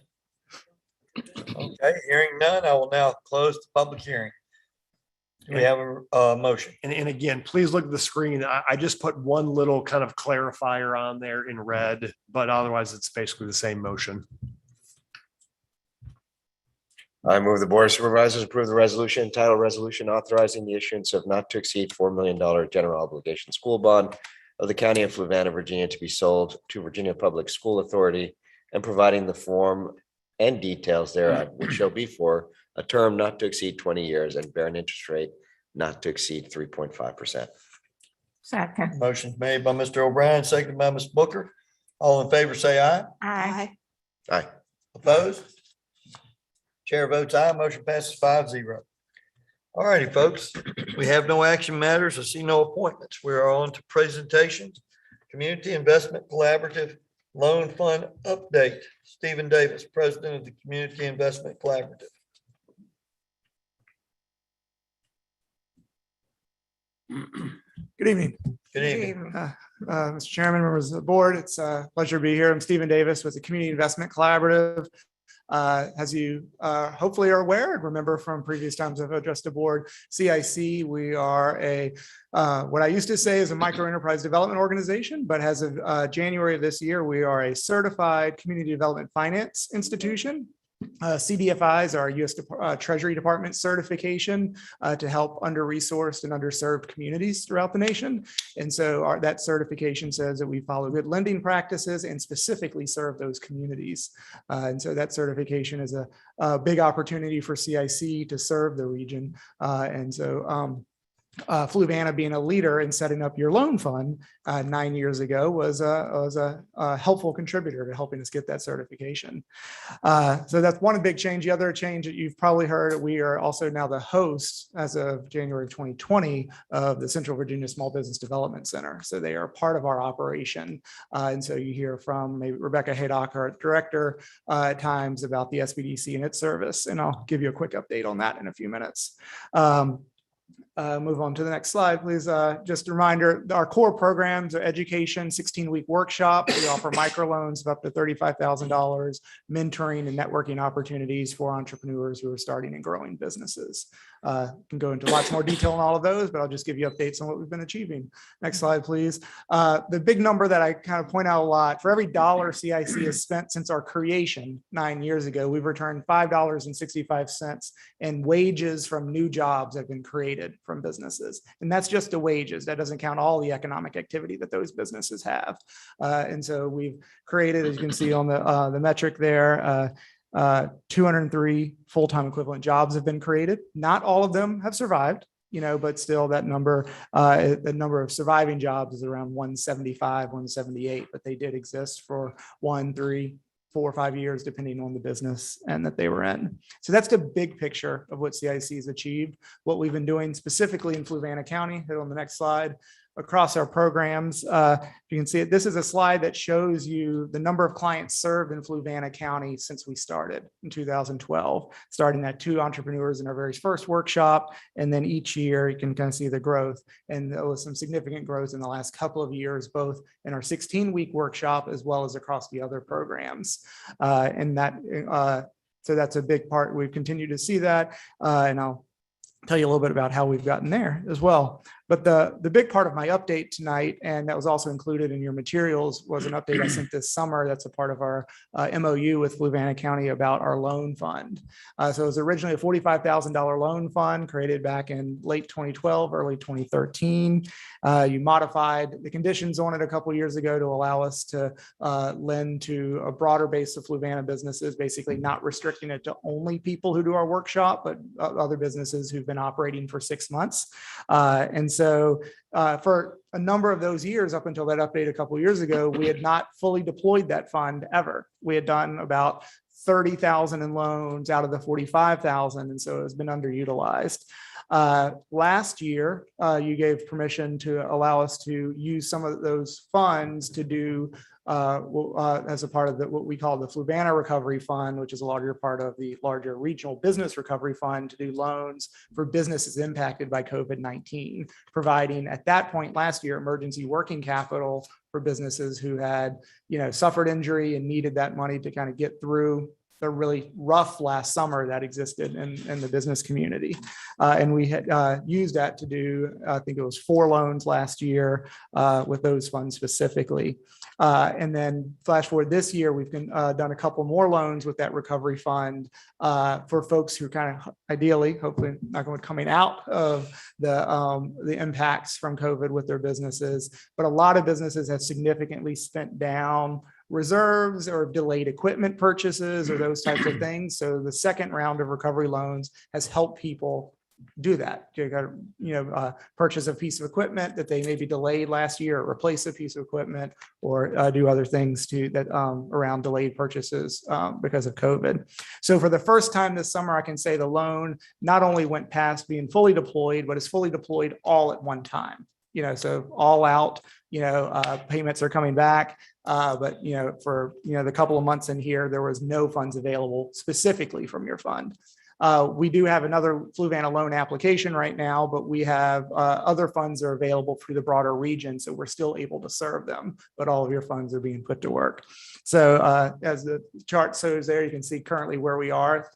Literally as of August 31st, it was $350 or more payments on September 1. So there's a few more, so it'll keep going up. All of the recent loans are performing. So all of the loans made last year are performing. We had one loss from the fund going back to one of the early loans in 2014, but to date, all the more recent ones are performing. So that's the loan fund. A couple other notes, we've had 51 people can participate in our program since we launched who are residents of Fluvanna County. Not all of those residents started businesses in Fluvanna County. Some of them, based on what their business was, chose Charlottesville or Albemarle or Louisa, depending on what worked for them and what they were doing. The list up here is a partial list of folks who have went through the program or had a loan who did start businesses in Fluvanna, and it's a partial list. There are more others. So I just wanted to give you a quick list of those because I know you'll recognize some of the names, and I'm happy to share others. For CIC side of the program, we have, when they do a loan with us, they give us permission to share that they have a loan with us. We would not share any proprietary information, but we are able to disclose that. Next slide. One quick update from last year. If you remember that you used a lot of CARES Act money to do small business grants. Again, separate from the loan fund, grants to help businesses that had been impacted by COVID-19. And so Fluvanna County and the EDA contracted with CIC to manage that grant process. You were one of 11 municipalities that worked with us. So last year, we helped 11 municipalities make 800 grants to businesses and organizations for nearly $12 million. All in 6 months, working remotely. So it was quite a year. But this is what we did in Fluvanna County, includes a number of inquiries, number of applicants, and number of those who were approved, both for the business grants and the specific nonprofit grants that you approved last year. And then your team here has that complete list, as far as everyone who received funding. I think it was even posted online last year when the grants were made. Just a reminder that it had happened. And then one other piece this year, a part of our growth, the next slide, please. The Fluvanna EDA approached us about providing scholarships for entrepreneurs to participate in our 16-week program. And they had secured a grant, and I don't have from memory remember where they received that grant from. I think it's CACF, I think. Oh, was it a community foundation grant? I thought it was. Okay, so, yeah. but I know they secured it, and they use it for several things to help businesses locally, but one was to help entrepreneurs participate in our program. And so that is part of the uptick you saw this year, and Fluvanna residents and businesses participating in our 16-week workshop. That there was 7 this spring, and again 7 who are participating not as we speak tonight, but they're in the middle of the program right now. And the last, just a quick update on the SBDC. I'm sure you'll hear from Rebecca Haydock later in the fall at some point. But we took over the SBDC, back in January of last year. It was quite a year for SBDC. This was all the support they provided to small businesses. The SBDC has tripled its amount of service since 2019 as far as number of hours and clients served across their region. But I'll give you a quick update on the next slide. As far as number of clients served in Fluvanna, we've just recently passed the total, the number for all of last year, and it's still early September, or I guess mid-September now, and number of client hours served. The capital formation is folks that we've helped secure loans, and so this would SBDC helping secure loans through banks or other sources of financing. And so the total for this year is still, we haven't collected it all for it, but you can see both last year and this year's numbers on it. One quick question is, are those fiscal or calendar? These are calendar years. So we can get that update on the fiscal as we go, because it does adjust significantly. With that, the last slide just does give you a couple minutes for questions if you have them.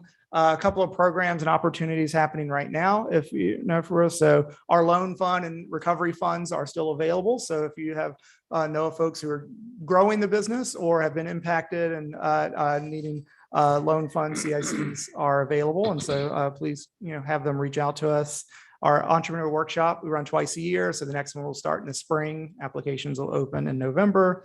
And another program that we worked with, that the SBDC is running, that we worked with a number of counties in the region, and the Go Virginia program at the state level is a website Jumpstart program. So if you know businesses that are significantly trying to expand their digital presence by selling online and don't have access to sites, this is a program to get a free starter website that can actually help you get started selling online. And so the link is in the slide and available on the Central Virginia SBDC website if folks are interested, that we will help them achieve that. So I just wanted to leave you with a few things that we're doing. So I talked very fast, I know, but I'm happy to answer your questions. Are there any questions? No. I was just going to say, I bet it's really tough giving out all those grants. And I'm just joking. Yeah, of course. Trust me, you would think it would be very easy to give out grants, but as you can see from the chart there on there, that we had lots of inquiries and a lot across all of the grants. Only half the people completed an application, and it was, some of people not wanting to share private information, some of people who think that if they shared it, they would get in trouble. And we're not sharing any of that with anyone, beyond what's required by auditors, to verify we did what we said we did. And then some, so it was harder than you think, I guess is my point, but we looked at those grants. It was the opposite of reviewing a loan. With a loan, we look for evidence that the business is growing and can repay the loan. For the grant last year, the specific CARES Act requirements, we had to certify their economic injury. So we had to show that they had been hurt by COVID.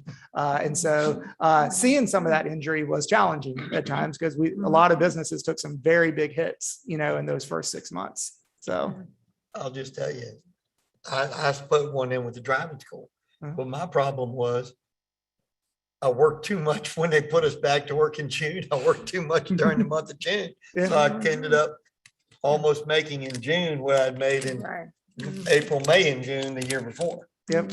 And that's the timing of things made a big difference. Some people who were injured couldn't qualify because we had to create a test that we could defend and audit, and that test was, comparing one year to another. And we did our best to give people a couple ways to qualify, but short answer, it was harder than we'd like it to be.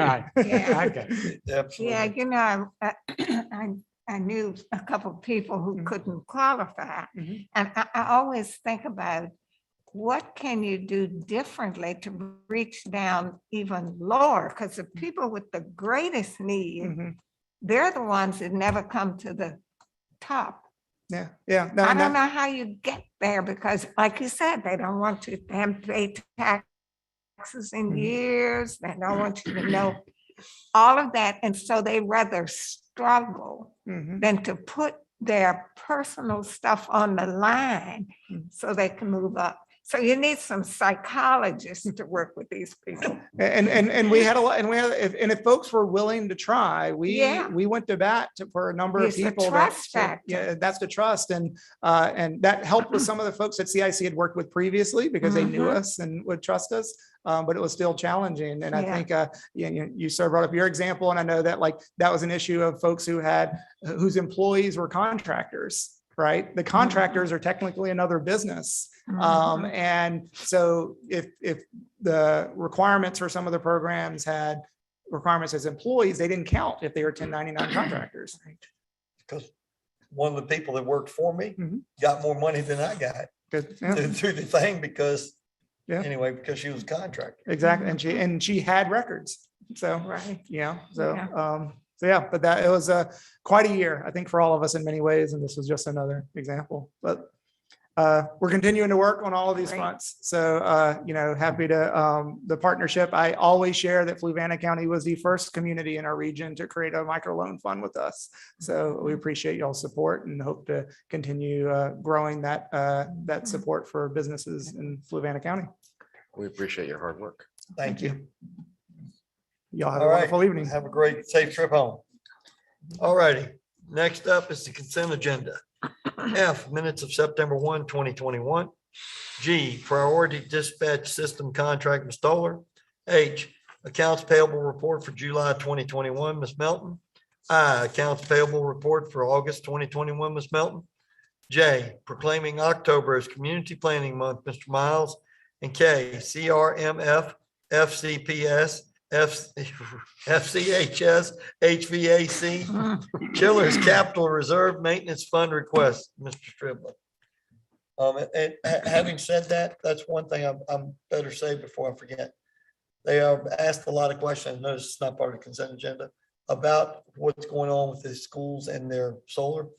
So if that's something we reach out and get a we could, get an update. yeah, we could have, Mr. Stribling or Mr. Gretz, Dr. Gretz come out here and give an update on the solar Excuse me, folks. project. And, I know Mr. Weaver asked, how is it from a cost and benefit standpoint? How did they? Sure, there has to be a mix someplace. They are, Which I don't understand. I don't know the specifics. They did certainly tie into a contract and lock in a low energy rate. And I don't know what that is. I can tell you right now, when I walk by those, I guess they're batteries, I don't know, that collect everything from the panels on the back side of the football field at the middle school, those things are humming like a beehive. Yeah. Mhm. I just hope my hair doesn't Yeah. start turning. Yeah. I'd like to pull J. Jay, Mhm. The claiming October is Community Planning Month. I think a lot of those proclamations and resolutions and things are so important that the public read them. Because, there have been some concerns about the comprehensive plan.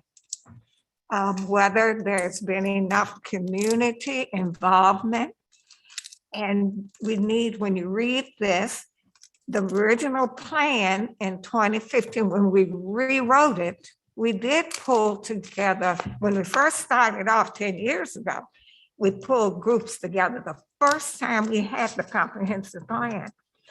And then as we move forward, I remember Thomas Jefferson plan, we had someone to update it. We're updating it within the 5 years. And we don't do another total rewrite of it. So there is a lot of community input, but how can we improve that? How can we satisfy that some people are saying that we're moving forward and not letting the public be involved? Because in our resolution, it says, whereas the full benefits of planning requires public officials and our residents to understand, support, and expect excellence in planning and plan implementation, and to also participate to have a better future, and so forth and so on. That's what we say in the resolution. Are we doing it? And if we're not, then how can we? Yeah, Mrs. Booker, you know, so as you stated, you know, the comp plan that's happening right now, it's not a full rewrite. Yeah, It's I it's an understand that. update. And Mr. Miles, I think he's out in the hallway. Yeah. He could talk a little bit about it, but we've talked about this. You know, there's a lot of studies and Mhm. things that have been happening kind of, I don't want to say behind the scenes. There's things that have been happening Mhm. that are actually not behind the scenes. You think of the Zion's Crossroads small area plan. There was a survey that went out to the public that wanted to gain feedback on what they want or what they valued in the Zion's Crossroads small area plan.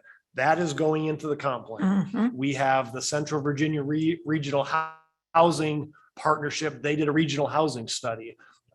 There was public feedback solicited for that. That piece of that is going into in addressing the comprehensive plan. We did a resident survey that Ms. Harris did that went out to lots of people. We got lots of feedback. Mhm. That citizen engagement, pieces of those are going into the comprehensive Mhm. plan. And there's a couple others that are Yeah, just drawing me that's blank. what I I think a wanna senior hear. housing study, Sure. things like that. We have requested public input on those things. And if you're talking about, we're not getting public input, we've requested public input and those components are going into it. Now Mr. Miles, they're at the phase where they're kind of putting all that together. Mhm. And the comp plan will be going out as a draft form for the public to public comment hearing. on. Right. So, you know, like I said, we're not doing a full on from the ground up, a major rewrite. We're doing some slight tweaks and updates, but not much, but it's more so including these different other Mhm. studies that have been occurring into the comp plan. Thank you. Well, in theory, and as Mrs. Booker has pointed out, there's, you know, a lot of people that are expressing their concerns about the growth that they see in the area. And there's a lot of confusion about it because they just are sort of assuming that, you know, we're not paying attention and trying to follow, you know, the goals of the comprehensive plan and maintain the rural character and so on, as has been stated. But, you know, I think part of the frustration comes in that the process of bringing the comprehensive plan together, tweaking it, as you say, but tweaks can be changing the size of a CPA zone. Tweaks can be changing, you know, working towards changing, you know, cluster subdevelopments and so on. The public can provide the input. They have the ability to do that by going to the planning commission meetings, stating their concerns, meeting with the planning commissioners, and doing the same thing when it comes to the board of supervisors and or in advance of that. I suspect that one of the challenges is that, you know, you don't look for it. And maybe we need to do two things going forward. Is one, advertise for, you know, a group, a committee that reviews what the planning commission is suggesting and provides their comments and feedback. And two, advertise what chapters are being worked on at the planning commission meetings in advance. And when I say advertise, I mean, everybody knows there's a planning commission meeting, but something as important as maybe the comprehensive plan, there's that opportunity to say, let us, you know, we will be reviewing over the next 3 weeks, you know, rural subdevelopments as an Mhm. example. And so then folks can show up if they want to do that and comment and participate more actively during the planning commission meeting. So the planning commissioners can hear their concerns. So that's, you know, I think that's, you know, that it had been brought up that in the previous comprehensive plans, there had been kind of a community committee. And then in the last, at least I think in 2015, there wasn't. And certainly it doesn't sound like in. Yeah, This Mr. year, Miles, there's you want to Yes, kind I'm of sorry. talk about I'm what's. sorry, I was talking to the solar folks Sure. that were Yeah, here. I do you- apologize. I Do you didn't- want to talk about a little bit about what's coming up on the comp plan? What's opportunities for the community from a just For a- input. input from a planning commission piece and. Yes. So last night, we had Sandy Shackelford present the what we hope is the final version or iteration of the Zion Crossroads community, gateway plan. And so a lot of The Zion's Crossroads small area. small plan. area Okay. plan. And basically what's happening with that part of with that component of the comp plan is Louisa is going on further studying traffic analysis of Route 15 and 64 and north of in that portion. And we've been trying all along to focus on the 250 corridor, which is basically our area. And so, But I guess maybe talk to the board a little bit about, so what are the opportunities for the public to have input into the comp plan itself? Because as I talked to the board, there's been all these different studies that have been done. Right. That the public's had the opportunity to, fill out the surveys and know it's not, you're filling out the survey for the comp plan, but you're filling out these studies and surveys because these things are going into the comp plan. Now we're putting, and you're updating the comp plan. How is that? When can they do that? What's the time to do that? When's the planning commission looking at that? yeah, so what we're going to do in October, as Chairman Bibb is, as people who have expressed interest over the summer and into the fall here to be appointed to certain committees. That's what we're going to work on in October's work session with Chairman Bibb to create those. We created the transportation subcommittee over the winter and into the early spring, into the summer, up to June 10th. Took care of a lot of that. So now what we're looking at is, and I've worked with folks through FLDP and some of the other folks who've expressed interest in the community, is to get those things set up and appointed, and then start working on what I call the components of the comprehensive plan that we would have as different chapters. And then, as Mr. Dahl indicated, there's a lot of studies that are just going to be referenced and integrated. The comprehensive plan currently is 170 some pages. It's not going to be that big. All of the new comp plans in the region, 2035 and 2040 ones, you're usually looking at reference documents of 45 to 50 pages. So the goal now for doing comp plans is to create them as summary documents and have things, and a lot of them very interactive on people's websites. If you look at Goochland's, Greene County is currently revising and updating theirs so that you can gain the information and the consultants or developers can go in, or anyone really, people who work for Ravenna River conservation groups or anything can go into the different documents and utilize them for their needs. So Are the upcoming chapters advertised on the county website so that there's kind of a guideline that people can go look at and say, these are the issues that are going to be discussed, over the next 3 months? So we're gonna take the current vacant webpage, Mrs. Harris and I, it's called the community development page. It's kind of like a framework page, and make that the comprehensive plan portal or module area so that we can have those documents available for folks. And those committee members and different people would be providing those, providing comments back to us at monthly meetings at the planning commission work sessions. And talking to a lot of residents, I just express that as board of supervisors and from the standpoint of the community, what we write in and what our comprehensive plan is a guideline that we follow, in essence, to say this is to investors, to people that are moving to the community, to Right.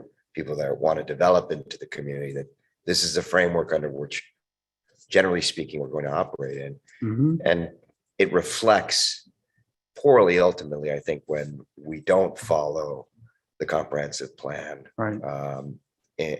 As an overall community. And I understand that when people are suddenly seeing a lot of change, that they become very concerned about it.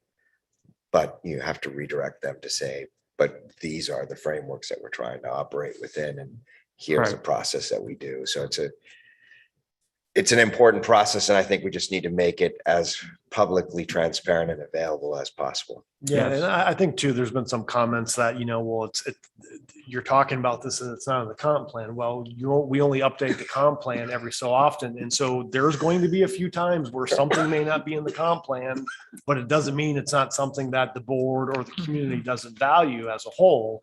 Yeah, example, we're working on Fourth Union Business Park. Mhm. That's not on the comp plan, but it's something that's going to be of a good benefit to the county and a great value. So yes, there are times that things are not in the comp plan, but it doesn't mean we can't move forward with something. Absolutely. And that's why I said, generally speaking. Yeah. you know. Yeah, and so on your point earlier, Mr. O'Brien, the other thing that like, since I've been here and when I interviewed and looked at the current comp plan, it's very voluminous and very design guideline related in some aspects, which isn't a problem. That's not an issue. But implementation and goals and activities that are part of it, really, one could be more streamlined, and that's what we're doing. And two, the main thing, and I'll tell you, working with Sandy Shackelford, Nelson County has the same mapping, what I call nodal stars or whatever, that show you like at the intersection of 53, where the Colonial Circle roundabout is. That's like the community mixed use node and everything. At times, there's people who are wanting to see actual parcel level or semi-parcel level designs of where they want to be. And the Nelson County folks are updating next their comp plan. And there have been issues that she's actually, when she was a former planning director, has gone back to work with individuals where unfortunately they challenged that you couldn't see what was in that area and so forth. So the goal is to make sure that we have, clear and concise areas where we want, and the main thrust in working with Mr. Dahl and all the documents that we have been doing with studies and things is to make it clear that commercial and industrial, as I spoke last night, in reference to the Village Gardens request, that's our main focus right now coming out of the new comp plan. There was really not an issue or concern that we're looking at changing any of the agricultural preservation or residential and the densities. I think there's been this slight misconception in the community in the last few months that the R4 text amendment that we had earlier was trying to change the comp plan without the new comp plan. It wasn't that at all.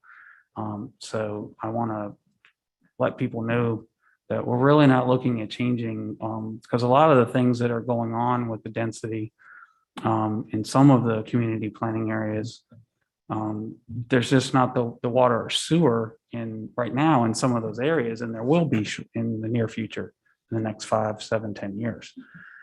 So the goal is to finish the Zion Crossroads plan, get that integrated in there, and then work on trying to link all these other studies in. So yes, I will tell you first and foremost I was just back there talking to them about their solar project, and theirs is going to actually be a fairly large one. I said, we are going to have to meet with the community about this and the Planning Commission board for quite a while. So again, the same thing that we're interested in doing with the comp plan. It's just been so frustrating through COVID and things, and not being able to do that. But I think we've done, Ms. Harris did the resident survey, and we've done all kinds of other Zion Crossroads business surveys. But as I provided an email to Mr. Dahl and someone who inquired recently, I did a fairly solid summary of where I felt we were at. So, and trying to get moving on putting together some, strong elements of the comp plan and framework.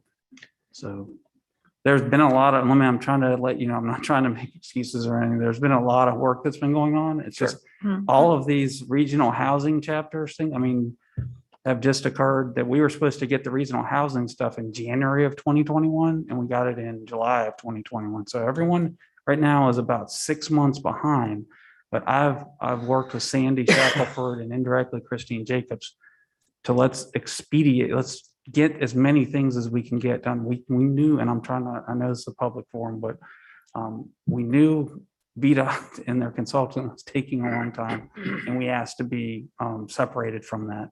Right. And that's now occurred. So. No, I was involved in the 2015 comprehensive plan as being on the planning commission as a commissioner. And I know that's a lot of, as a supervisor, I know that there's an awful lot of work that goes into the comprehensive plan and the creation of it. and by the planning department. So, yeah, certainly appreciate all your hard work. Yes, sir. I apologize. I didn't, I No, was I actually, just, I that's just all right. pulled that off. I understand. I was actually gonna Yeah. indicate That's before I finish Yeah. the solar one. Thank you for allowing us to proclaim October.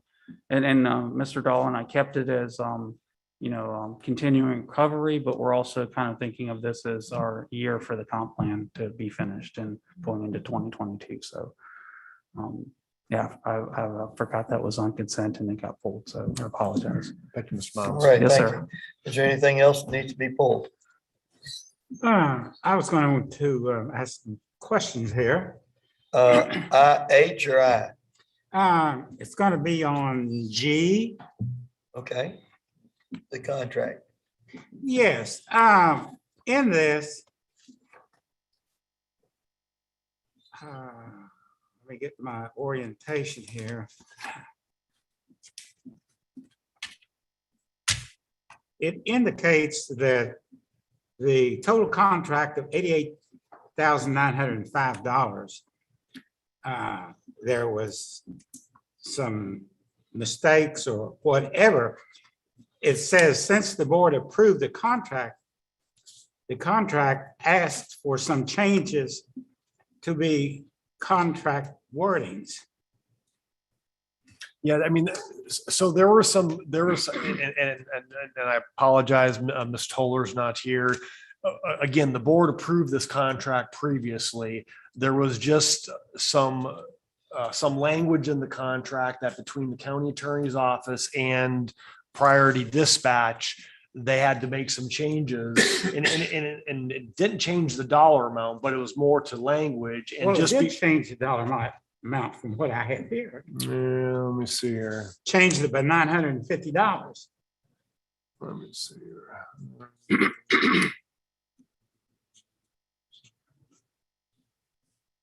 See the bottom paragraph. Yeah, I see it. Yeah, it looks like it looks like there was a change. I mean, where, Yes, it looks like there was a $475 change. $950 total for the last 2 years. Yes, for the last 2 years. That is. So we're doing this over again because something wasn't right to begin with. So I was wondering, who changed the contract? Did the people who, medical priority, did they change the contract after we signed it? Or did we change the contract? What's going on there? Didn't they, we're going to charge us the first year and they decided that's taken out. They're not charging for the first year. That's been that way. That was a way to begin with. That's not the debate. Debate is the last 2 years. Okay. Well, I thought that was the change. No, because we're talking about $950 difference. So the question is did we make up a contract wrong and put a wrong figure in it? Or did they raise the price on us and didn't want to sign the contract that we gave them before? Mr. Weaver, and I apologize. I don't have the specific answer. You know on what that. I'm talking about now? No, I see what you're saying, and I don't know if it was something that maybe got misconstrued on our end as we were putting forward to the board, or whose side it was I on. thought I remembered them going up at the end of like that before, but don't ask me to remember the numbers. Well, it's done. If you remember that, then it should have been in the original one and not have to be done over for us to approve it now.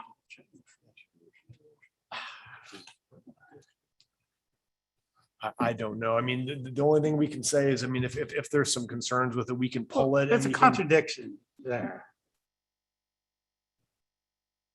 So, I find it strange that nobody can really respond to that, yet we're to go ahead and approve this $88,905. I'll go ahead and approve it this way, and then you can get back with me. So Ms. Toller, she just texted me and she's been notified. So the contract always had that amount. It was her mistake when she presented the Okay, information. that's fine. No problem. Yeah, I just, okay. April. It was a human error. Yeah, well, we all make. But it's I can't right believe here. that. Yes. I Yeah. haven't made a Yes, mistake. and Right. again, because there was some Yeah. discrepancy, we thought it important to put the correct version Yeah. before the board. Absolutely. Good. Absolutely. She makes Okay. that mistake again, she's got to pay for it. Don't worry about a thing, Ms. Toller. I've already gotten Mr. Dahl twice tonight. Anything else, Mr. Weaver? Well, we have to get the bills here. Yes, sir. Mr. Chair, I move that its accounts payable and payroll be ratified for July 2022 in the amount of $8,753,000 and $753,062.64. Say that again. My tongue's all tied up. I didn't hear you. Mr. It was Weaver. $8,753,000. Okay, $62.64. good. Yeah. Thank you. All Thank right. How's that? That's good. And I also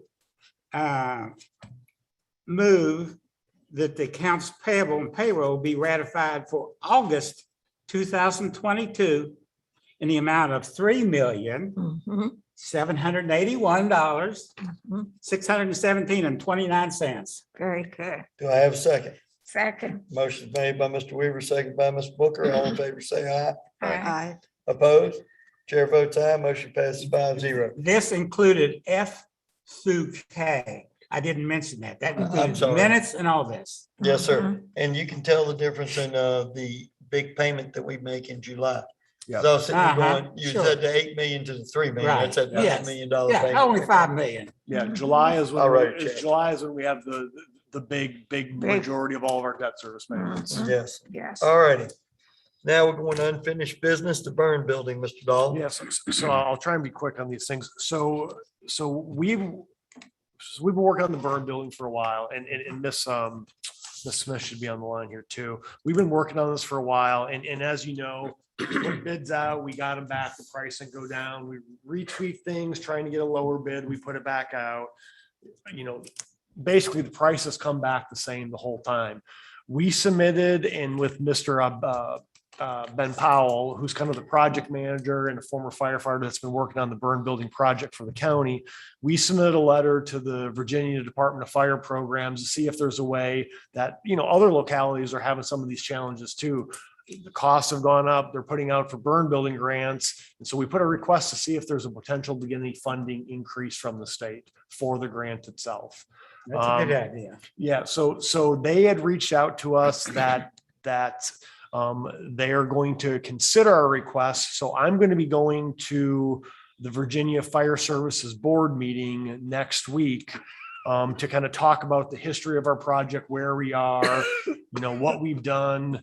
You know, we've been doing everything right, and we've been trying to stay within the grant requirements, but things haven't changed with the pricing on it. So trying to see if there's a way for either on a onesie twosie basis for them to increase our grant amount, or from a policy standpoint, those other localities that are having the same issue that we're having, is there a way for them to change the overall funding amount for the program for these types of buildings? So really my question to the board is, so we had a $450,000 grant from the Virginia Department of Fire Programs. We had a $30,000 grant for some like engineering that's been spent and done. Up to this point, you know, I think some of the estimates that we have seen, and I don't have the current amount for what the current estimate is, because again, remember the board authorized us to go and redesign it again to basically make it bare bones, but so it still meets the grant requirements. But, you know, we hesitated putting it out because one, costs have just not, material costs and labor costs have not been where they are. We're going to be at a point though here really soon that we're going to need to make some type of movement on this. We're either going to have to say, look, we're going to pony up. Well, here's the thing. We're going to go to the Virginia Department of the Fire Services Board meeting and request additional funding. If they request, if they offer or allow some additional funding, I am certain it's not going to be the difference from what we already have versus what the project cost is coming in. So as it's been standing right now, the board has kind of always approved. It's been roughly around 250 to 300,000. The board's always kind of talked about approving from fund balance for this project. So with the 250 to 300 plus the grant of 450, that's, roughly around 750,000 is where we thought the total project cost was going to come in. Well, it hasn't come in that amount. Is there, and again, I don't think that the Virginia Department of Fire Programs is necessarily going to say, look, you know what? I mean, we can request it, that they're going to cover that additional 250,000 shortfall in the grant program. So really my conversation from the board is, and I'm not necessarily looking for a formal action, but just a conversation before I go to this meeting. Is there any intent to increase that funding amount anymore? And certainly, because I'm going to kind of have to give the Fire Services Board some indication on where we are with this project and how we think we're going to move forward with it. I mean, if they say, well, look, we'll give you an additional $50,000. Well, $50,000, that's going to still keep us a long way from completing the project if the project comes in at 950. So at some point, we're either just going to have to say, look, we're either going to bite the bullet and we're going to pay the difference, or we're just going to have to return the grant and not move forward with it. Is there any way to work any COVID in there? I mean, it's probably out of the question, but is there anything? Or what's left over from CARES? CARES is, we only got like $3,000. Oh, I thought it was more than that. Okay. It's like $3,000 for finishing up. And from ARPA, no, I mean, again, ARPA is not generally for infrastructure, only for water, sewer, and broadband infrastructure. And again, how does it? I think public safety might be one of those things where that might classify, because all those things that you're talking about, broadband, water, and sewer, all public issues. We need to work it in some way. Yeah, but I'm not sure how do you, again, and this is, there's been certain discussion on this. How do you work burn building into, how does it relate to COVID? I don't know.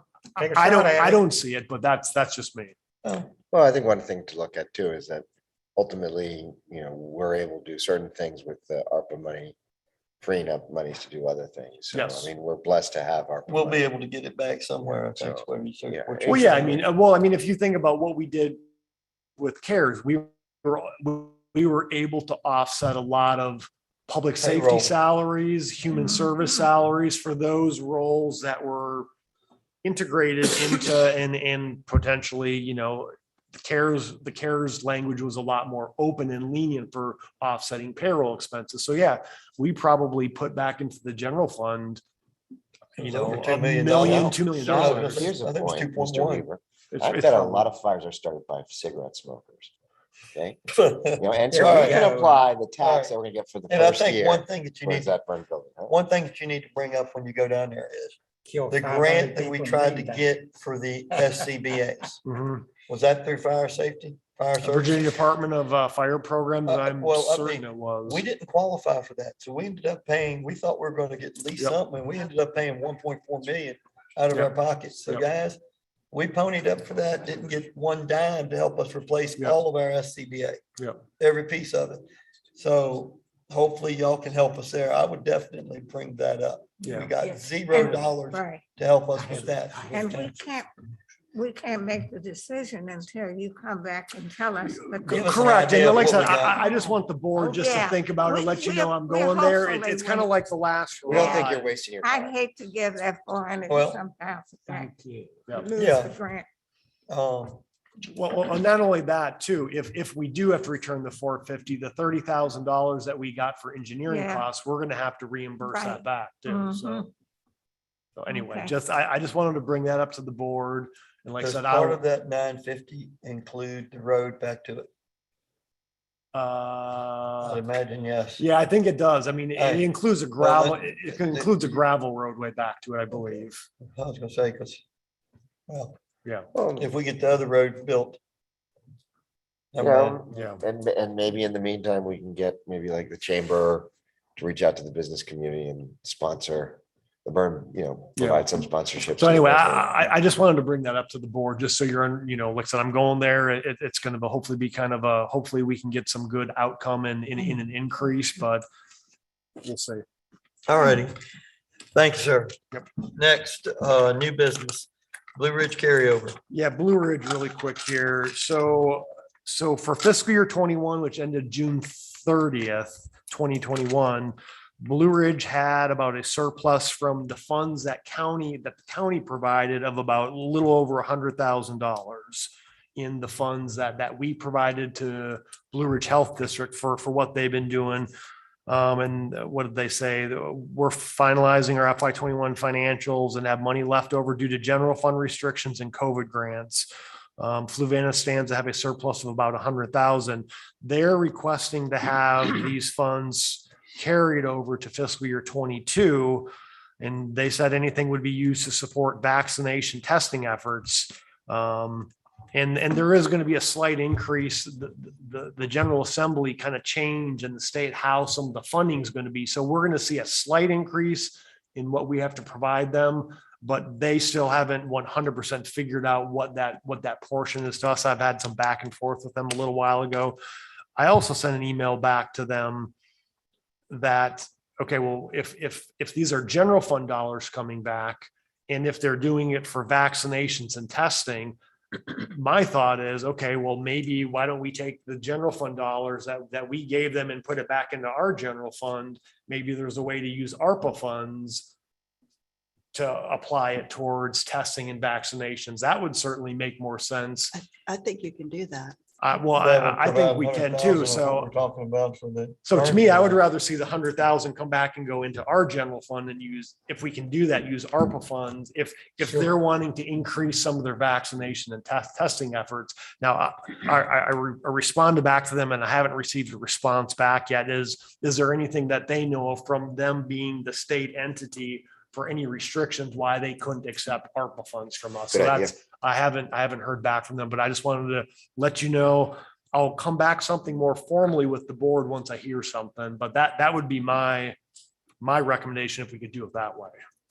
So that's it for Blue Ridge. Like I said, no action item. And then John Proxy. John Proxy. So again, John needs to appoint a proxy to vote for certain things for the board. One of the proxies would be to elect officers on the Jaunt board. Also, potentially, as you know, there is an interim director for Jaunt right now. And they're currently, I don't know the ins and outs, but they may have to hire for an executive director again. Again, that proxy could take part in hiring that executive director for Jaunt. So they're requesting a proxy, and as they said, your proxy may be the county administrator or maybe one of your appointed board members. The two board members on the Jaunt board right now is Miss Pamela Bevins. She's been on there, I think, for maybe a month or two. Yeah, a month or two. Right. And they talked that out of the FY21 meetings, she's attended 2 of 2 meetings. And then Hal Morgan, who's been on there for quite some time, and he's attended 10 of 10 meetings. So again, or I guess the board could appoint one of the board members too. So just wanted some guidance from the board on how they want to appoint a proxy. Another member. They don't want, these two people can stay, right? Yeah, they would be for a special voting member to vote on officers for the Jaunt board and then potentially take part in any recruitment or appointment of an executive director. So that could be one of these two individuals. As I said, it could be myself. Or the board could say, well, I want, Mr. Weaver to be on be the voting member or something like that. So I think Mr. Marshall, who's been on there 10 years. Mr. Morgan. He should be. I've got no problem with that. I was just gonna ask one of y'all that I wanted to do it. My thinking on that is, that because of what happened at Jaunt, that having kind of an outsider look at it doesn't hurt. I'm happy to do it. I mean, I'm in Charlottesville, so I'm happy to do it. Yeah, Mr. Like I I said, mean, you're an outsider from my perspective, so. yeah, I mean, I am, you are, Mr. Morgan, he was, And that's not dismissing any of their No, no, efforts, no, just no. they're part of the board. yeah, no, they are. So, and I would certainly My advise. thoughts were to open it up to anyone here that would want to do it first. Yeah, and like I said, that's why I'm bringing it up to I the don't board, have because it's time. the board's, Tony the board's wants to do it. decision. on how they He's want up it, so. there in Charlottesville. I'd be happy to participate in that. I think that goes back to the I sort of just, whole oversight thing in yeah. terms of what we're Yeah, doing. I just wonder if, Go ahead. What's that, if Mr.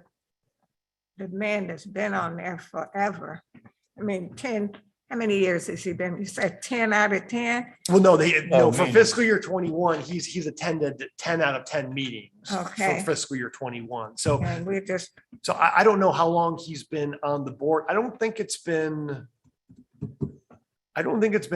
entirely long. does every district that's on that board have 2 people? I do I'm not, wondering if other counties are appointing people already on the board.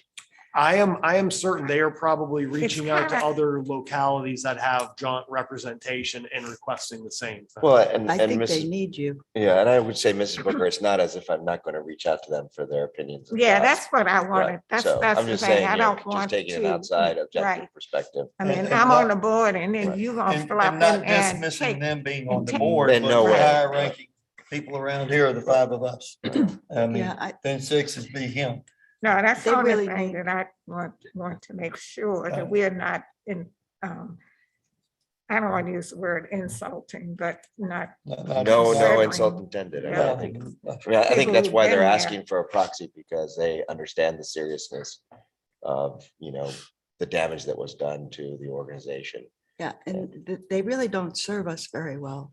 When And I they tried serve us to what we have them pay help a 'em. man in my, close to me, and he's old and he's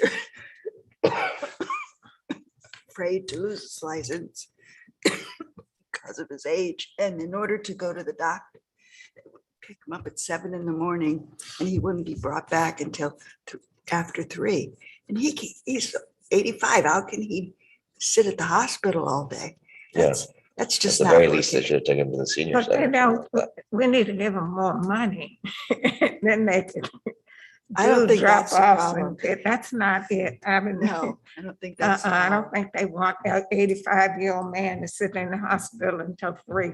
But I don't think that's what they told me. And And- they said, make sure Well, that the he gets his community appointment about around 10. And just for your community knowledge, should have so really the reason for this is for the annual shareholders meeting, which is Wednesday, October 13th at 9:45 a.m. in the joint conference room. So that's the original intent of it. And again, it could be for possible appointment of an executive director or an officer, but that's electing officers is the original intent. So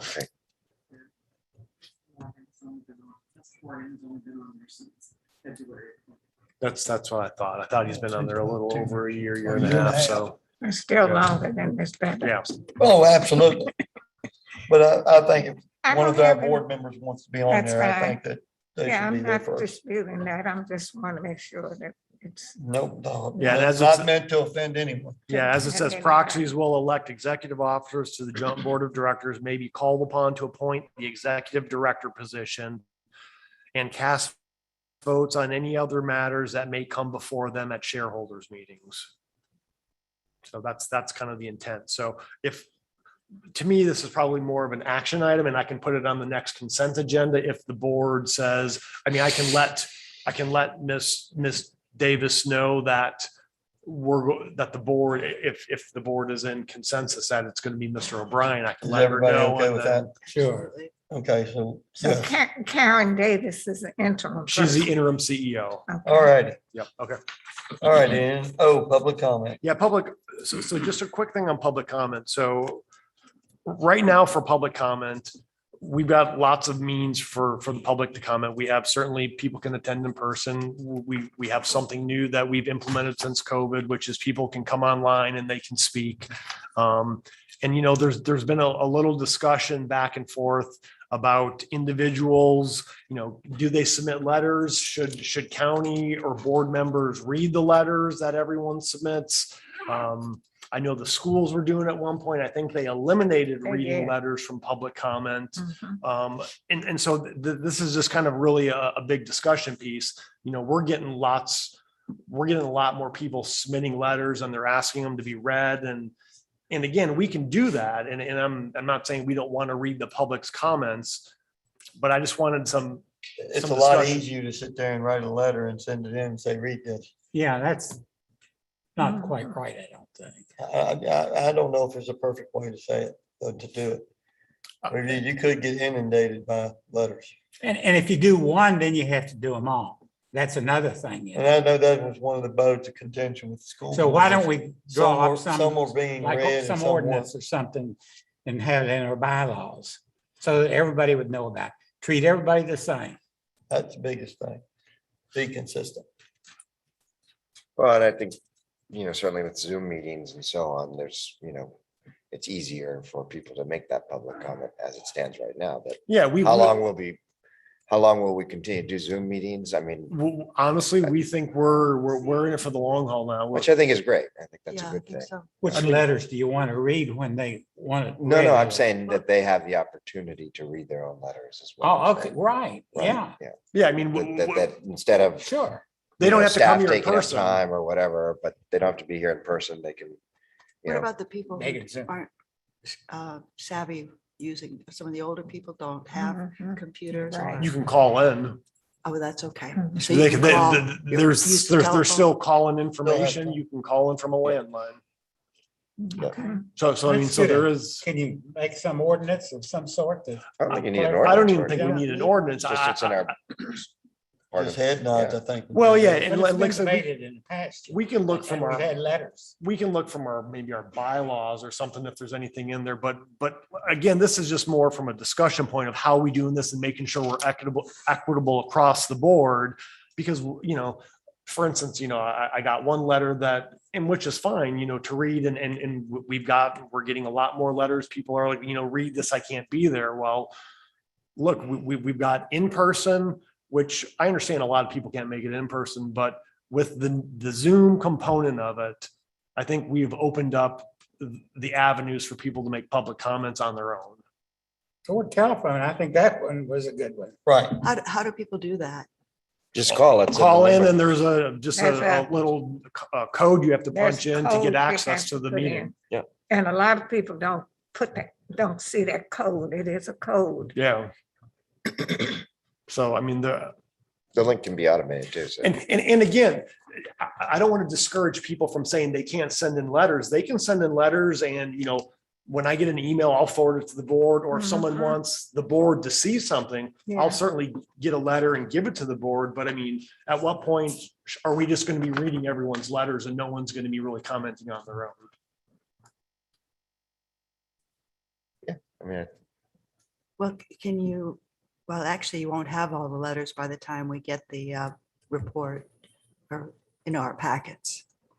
No, but generally, I mean, sometimes we're getting tonight, letters the We day had of, the day two waiting before. rooms Tonight. Yeah, I mean, like tonight, we put some letters on your desk in front of you for someone, for some individuals that had. I think they want to know that they're being read. Yes.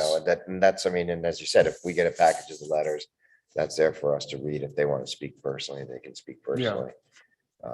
And I understand that can be intimidating, but as you said, when you're, on the phone, it's a little bit easier. Yeah. It can be intimidating to stand in front. Yep. But on the Look phone at call, folks it's eye to not eye. necessarily. Can be So intimidating. kind of what I'm hearing is we're going to move forward with something where we're not necessarily going to read letters moving forward, but we have opportunities. We'll certainly get the letters to the board for them to read, whether it's emails, we'll forward those emails on, we'll print out hard copies for the board to. Okay. Yeah, because review. if you, before a meeting, we might not have time to read all of them, No, you're correct. but I think it's important for all of us to read these. Yes, ma'am. Absolutely. Yeah, and again, if, and that's one of the timing issues. If we don't get the letter prior to the package going out, the only time we have to give you the letter, the soonest time is to put it in front of you at the next meeting. Mhm. Or if not, we have to wait another 2 weeks for Well, the, and then the letter going to be considered to be read as part of the public comments for a public hearing.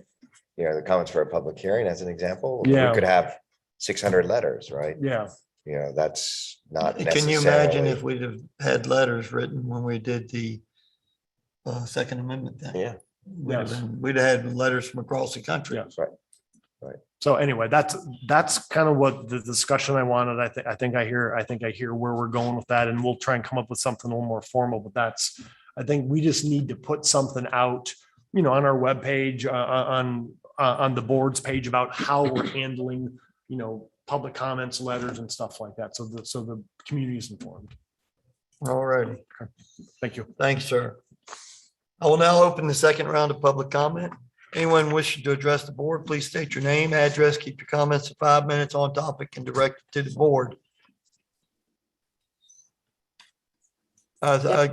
Ms. Rayner, Yes. go ahead, ma'am. Okay. Do you want me to state my name and address again? Please, ma'am. That's for the record. Patty Rayner, Broken Island. So I just want to go back to the Zines Crossroads survey. I didn't see any surveys because I would have certainly liked to have completed one of those. I feel like I just kind of learned a little bit about the roundabout that is being, I guess, proposed for the 250 and Route 15 intersection. And I don't know, I'm pretty sure some of you, probably you, Mike, will remember there was a roundabout there, 70s. And that roundabout was removed because of the number of fatalities. And I know that roundabouts are trendy and cool, but they are very costly for safety reasons and also for financial reasons. We spend a lot of money for these roundabouts versus lights. The lights work really well. And I don't Ms. think Rayner, I'll just tell you that one's in Louisa, ma'am. That one's not us. Okay, so when they were talking about the 250 intersection, is that not part of us? No, we're about 100 feet south of that, ma'am. That's where Okay. our line is. Okay, well, that's good to know. So is Yes, ma'am. Louisa, well, you guys might not even, probably do know if they're putting one in, but in any event, I guess there are two other roundabouts that are going in the Fluvanna County area. I'm not sure where they are, but I know that they cost a lot more than lights. And so, and there's a safety component to that. And that kind of brings me back to Broken Island. There's that sharp turn in Broken Island that when you go around, you have to kind of Y off to get into Broken Island. Well, the amount of traffic there has increased quite a bit. And there is quite a few times that I can have to sit there for 5, 6, 7 minutes just trying to get out of Broken Island. Now, I'm not saying we need a roundabout there, but I know that VDOT took out the guardrail because they said too many people have hit that guardrail. And when I questioned Alan Saunders about that, I was like, well, isn't that why it's there? Because you have houses, Lake Monticello has houses right in that curve. And if those cars don't hit that guardrail, they're going into the backyards or possibly into those people's houses. So he said it costs too much. But then when I asked him about the cost, he said that whoever hits the guardrail, their insurance company has to pay for the replacement of that guardrail. So there's a contradiction of who is paying and what he is actually talking about costing too much. Because then they put up these arrows and of course, there's an accident there at least about every other week, it seems like. And, if I lived in one of those houses, I'd be terrified that somebody's going to run through my house. I mean, one of the houses has a fence up there. Cars have run through that fence to that property. So I know that from last night's meeting, there was a lot of discussion about the village garden and safety issues there with the traffic. And this is just another one of those things where, VDOT, they have a lot of specifications for, what they consider safety issues on roads and guardrails and all these things. But it seemed like nobody has really gotten that information. And it seems like they apply that for some areas, but not others. So I mean, I don't understand what the contradiction is. Either there is a safety issue, or there isn't. But, you know, when they start kind of back and forth about, well, then there's a cost component and it's costing too much, but then they tell you that cost is picked up by the insurance company of whoever hits that guardrail, then it's not a cost component. And then we, you know, we're dealing with the traffic at Food Line. I mean, you can barely get out when you come out of Turkey Sag there, out of the Food Line.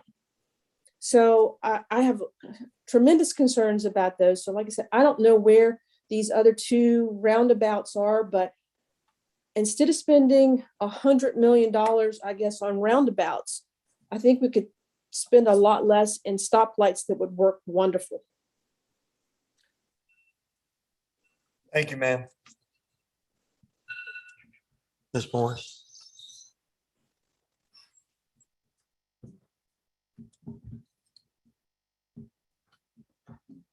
I'm so glad that I decided to come tonight. Several meetings all this week, and when I don't have doctor's appointments, I seem to have meetings.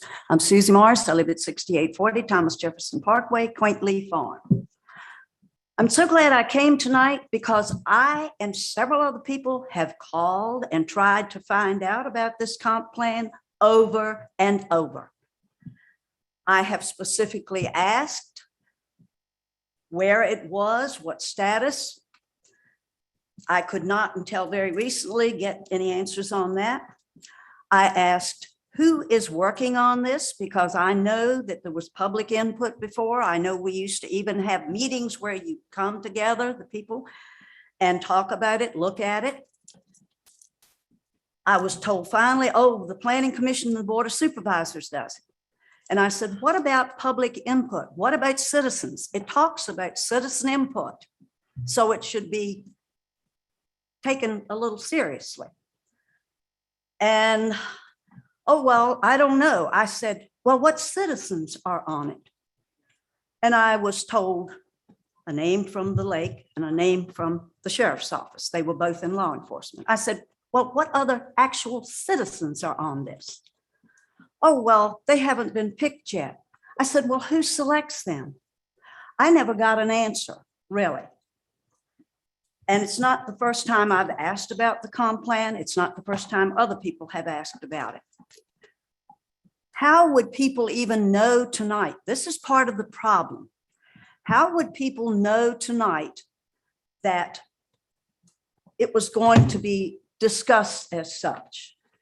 I got more information sitting here tonight than I or anyone else who has called, not once, but a number of times on this.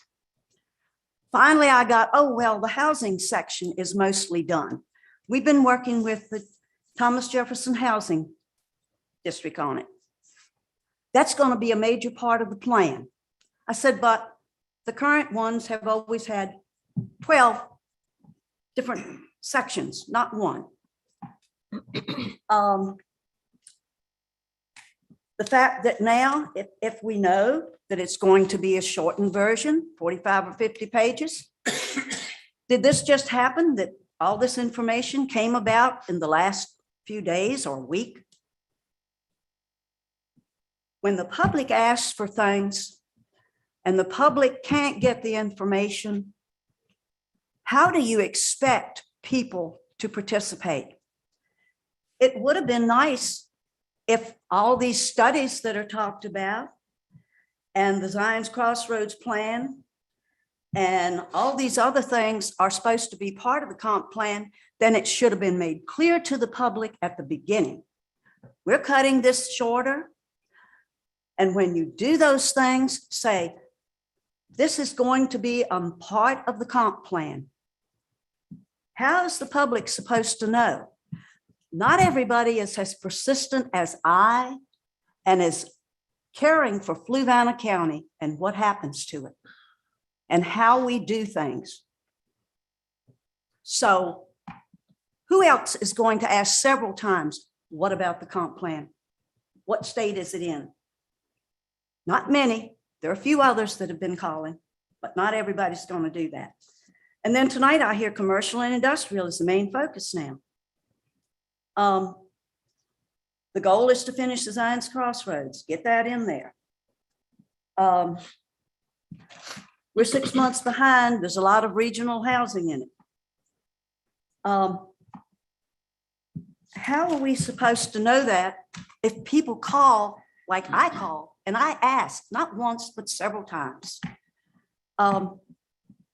Why, if all this was a planned thing, and it should be planned, just like what we have a vision for the county for and what we're doing should be planned, why was I not able to get answers at that point for the last 2 months plus?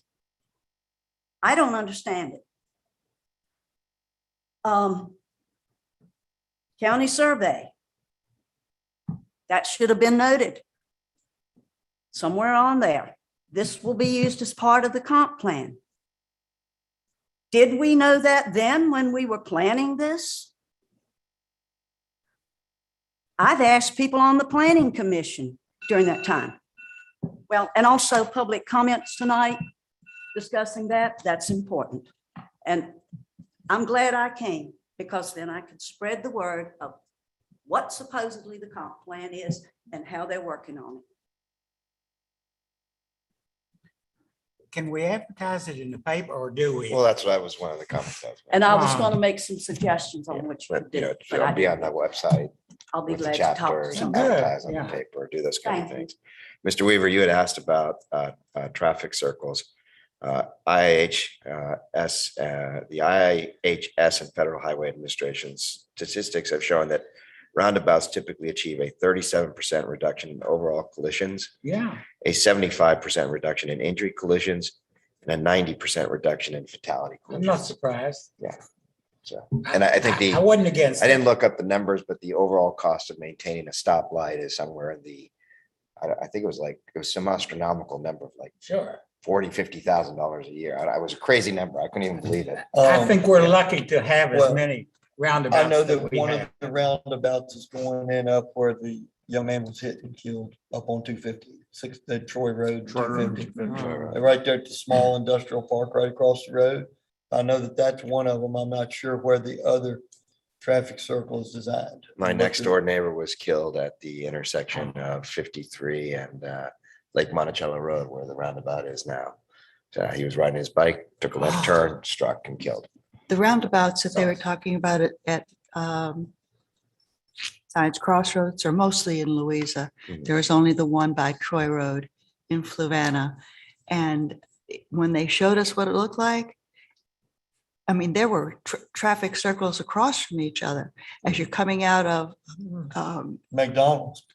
uh, I bet you, is it gonna Lowe's. be, is it gonna be Lowe's. at the far end down there where the other parts are? Yeah, I mean, that nothing's finalized. That's why They're just discussing. putting in Louisa's got a multiple. lot more long-term traffic issues right up in that area, and there's not really a fantastic solution for the different traffic flows. So they're having to analyze that a little bit This more. We're would be- lucky to have what we have. I Well, think. to me, So this far. would be one of those things where they're actually looking at what's going on here with what's going on in 53 and 15. When it first got put in 53 and 15, I was like, oh my God, this is ridiculous.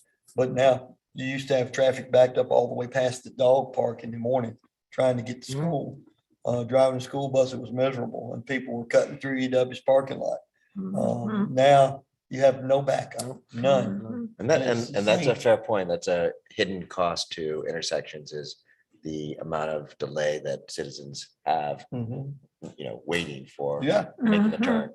That's a hidden I economic was cost. trying to think about the They're one great. she was talking about, the old one at Science Crossroads. That wasn't really a roundabout, I don't think. I don't think there I was a think that was roundabout a there. fourth I think that stop was, thing. I think it was just two Fourth- stop signs yeah, for 15 and Right. 250 had the right of way. I Yeah, think it that's was all it was. kind of like Ferncliff. I don't know, Mhm. I've heard there was a It roundabout wasn't a there. roundabout. You I don't remember think it? so. I don't remember. I'm struggling to remember it. I remember the Gordonsville one, but Uh-huh. not one. It may have They been didn't one. even have roundabouts. Miss back Morris, then in do you time. remember a 60 roundabout at years. Zions Crossroads? Mr. Morris? At Zions Crossroads? 250, Somebody having a wreck court when I was there, and the judge asked him, how did you have a wreck? He said, what they were going to say. He said, I was on 15 miles an hour, turned over. Turn over. Oh, man. All righty. Well, is there any other anyone else for public comment? I'm sorry. So Got just one carried away. final one, since we've got one to read, and this is from the chaplain, Frank. We don't want to ready? make a chaplain mad. We read that one. Yeah, and like I That said, came maybe we can make, since it's one of our, Nothing's changed so far. yeah, we can make this the last one. There you go. So I'll try and be quick. So two members of the board and all in attendance. I've been a resident of Fluvanna County for 25 years. I possess many years of serving others, 31 as a registered nurse, 13 in EMS, and almost 11 as active chaplain with the Fluvanna Sheriff's Office. I'm proud and pleased to see that the unhealthy view towards law enforcement found in some localities has not found its way in the relationship between people of Fluvanna and our sheriff's office. This should be commended. Hidden behind the present major headlines are several stories of cities struggling with getting their law enforcement personnel back to par. This is a result of their previous decisions to defund or restructure their public safety agencies. Many are desperately trying to find trained personnel as crimes towards their own citizens increases.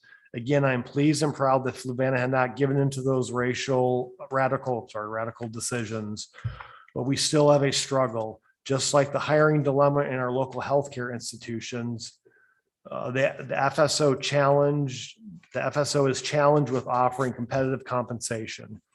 The surrounding counties are also short of personnel. In response, their local leaders are finding ways to generate more funds and perks to get their forces up to maintain the safety of their citizens.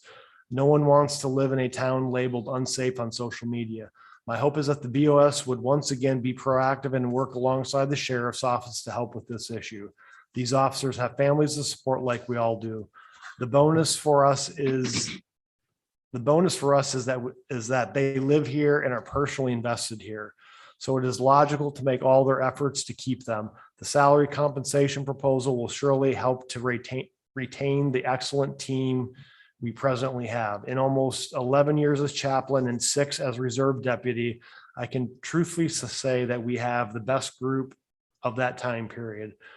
The commanders of the operation division work very hard and well together. They take care of their people. They have high expectations, thus have vastly increased training requirements to help the team meet those expectations. Morale has been higher. Morale has been higher even years before the issues facing law enforcement arose. Sheriff's Hess mantra has always been treat others the same way that you'd want to be treated.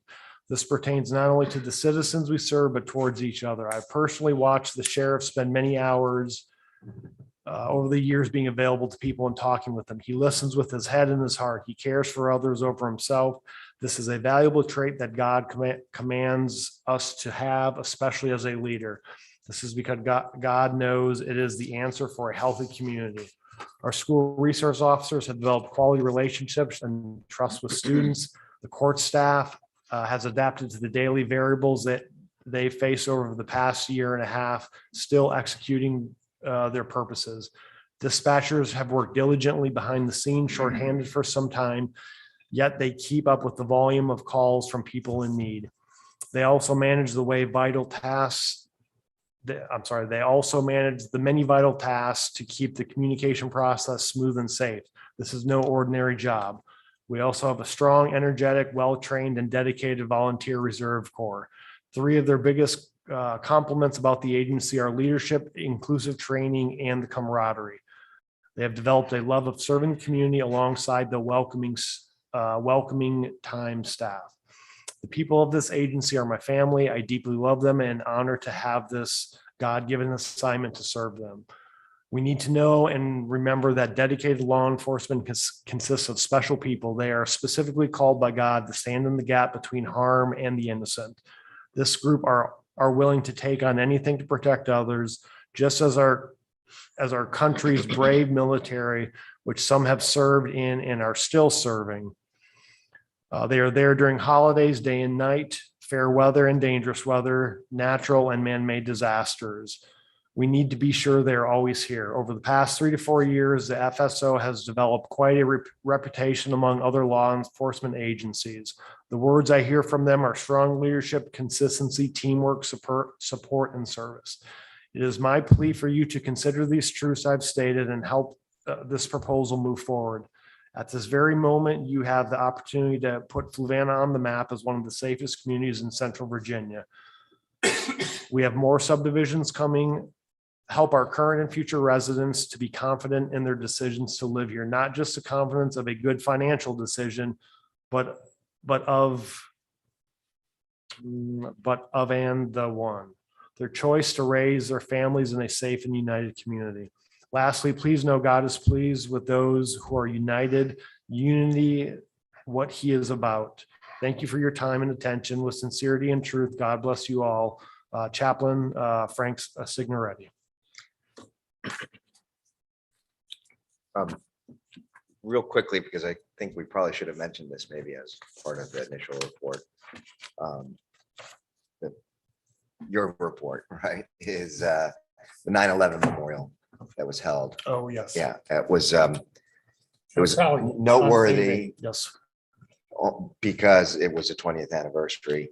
The speakers all had a common thread. It was interesting that it was about unity. Signorelli, Pastor Signorelli, Chaplain Signorelli spoke and gave the prayer as well too. During that meeting, there were actually 3 calls in that same meeting, and it was remarkable to watch all the first responders. And I mentioned this because the sheriffs are first responders as well. Leave. The first sort of crew leaves, the second crew leaves, to watch the fire trucks and the rescue vehicles leave. And so when we hear, the demand and the need for these rescue vehicles, it's easy to say, well, we have one of those. But it was very interesting to be there when we're talking about 9/11 and we're talking about the sacrifice that first responders made. And then to see 3 calls happen almost within minutes of each other and watch these vehicles disperse. I just want to commend the board for its hard work in trying to strengthen core services in the county. So that was really a remarkable thing to watch. Yep. Thanks for bringing that up. I completely forgot to get that on my COVID report. And I was there, so. Chief 50 does a great job with that. I'm just sorry. I had other places to be. Yeah, no, that's fine. And I think maybe next year we again run an ad, just because it's, and on the one hand, I was looking at the same faces that I've seen there every year. It was a little bit bigger crowd, but you would have thought on the 20th anniversary, you'd have 1,000 people show up or something. It had a No, very you wouldn't have small, enough room there. Yeah. If something like that happened. you'd have to do it had a like to see it very like that. small thing in the Fluvanna Review. You could almost miss it. In the past, they have sent out letters to every supervisor inviting them to it. I did see it in the paper, but I didn't see a letter. We got an email. We did. I didn't. So I'm sure I did, probably but Mrs. among Eager the was there. 2,000. She saw it all happen. Great. It was very impressive. to Very see You that. talk impressive. about unity. I mean, the different groups, when they have their awards ceremony, Mhm. one of the other companies will show up with an entire crew to Yeah. cover at least the first call. I mean, we've had that happen, and because they're not as familiar with the roads, a couple of us will go with them. Mhm. So, Mhm. it's just, it is a family. Yeah. And that's why I said that. I like to give my brother a hard time, but he means the world to us along with all the rest of them. Mr. Chair, I move the Fluvanna County Board of Supervisors enter into. Oh, closed hang meeting. on. I think I've forgotten to close the second round of public comment, but I don't think we've ever had anybody else. No, well, yeah, unless there's someone else. I don't think there's anyone else. No. So let's close the second round. Go ahead. Mr. Chair, I move the Fluvanna County Board of Supervisors enter into closed meeting pursuant to provisions of section 2.2.3711A8 of the Code of Virginia 1950 as amended for purposes of discussing litigation. Do we have a second? Second. Motion made by Mr. O'Brien, seconded by Mrs. Booker. All in favor, say aye. Aye. Opposed? Chair? Mr. Can Chair, we have a one thing recess? is it litigation or legal? I'm sorry, legal. Okay, matters. I just want to Okay. clarify. Yeah, It's always confusing Can me we how have they're a different. Yeah. All right, my chair votes aye. We're now in closed session. And Can we're gonna I- go into the back So you get to go by there and have a break Oh. on the way to the back. Okay. All right.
Slide it down first, just makes it function.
Thank you for returning my Sure. call. We have a lot of new I'm money. enjoying my little red car now that I got this new one. Hey, go ahead, help yourself. You earned it. I don't have the same.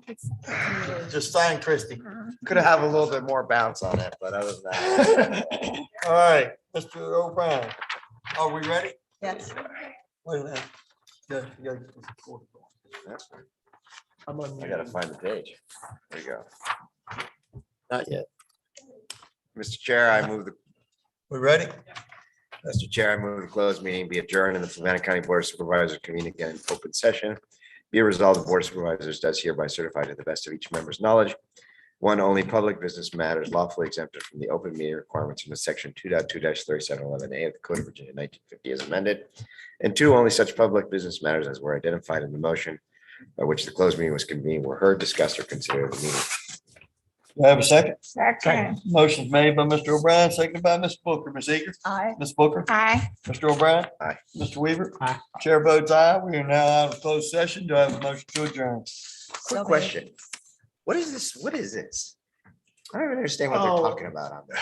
Yes, did you get a chance to read it, Will? I looked at it in my eyes. So my Yeah. general understanding of it is, and there's a lot of legal in there. It's written like it's written by legal, but if you look at page 2, I think it is the very top line.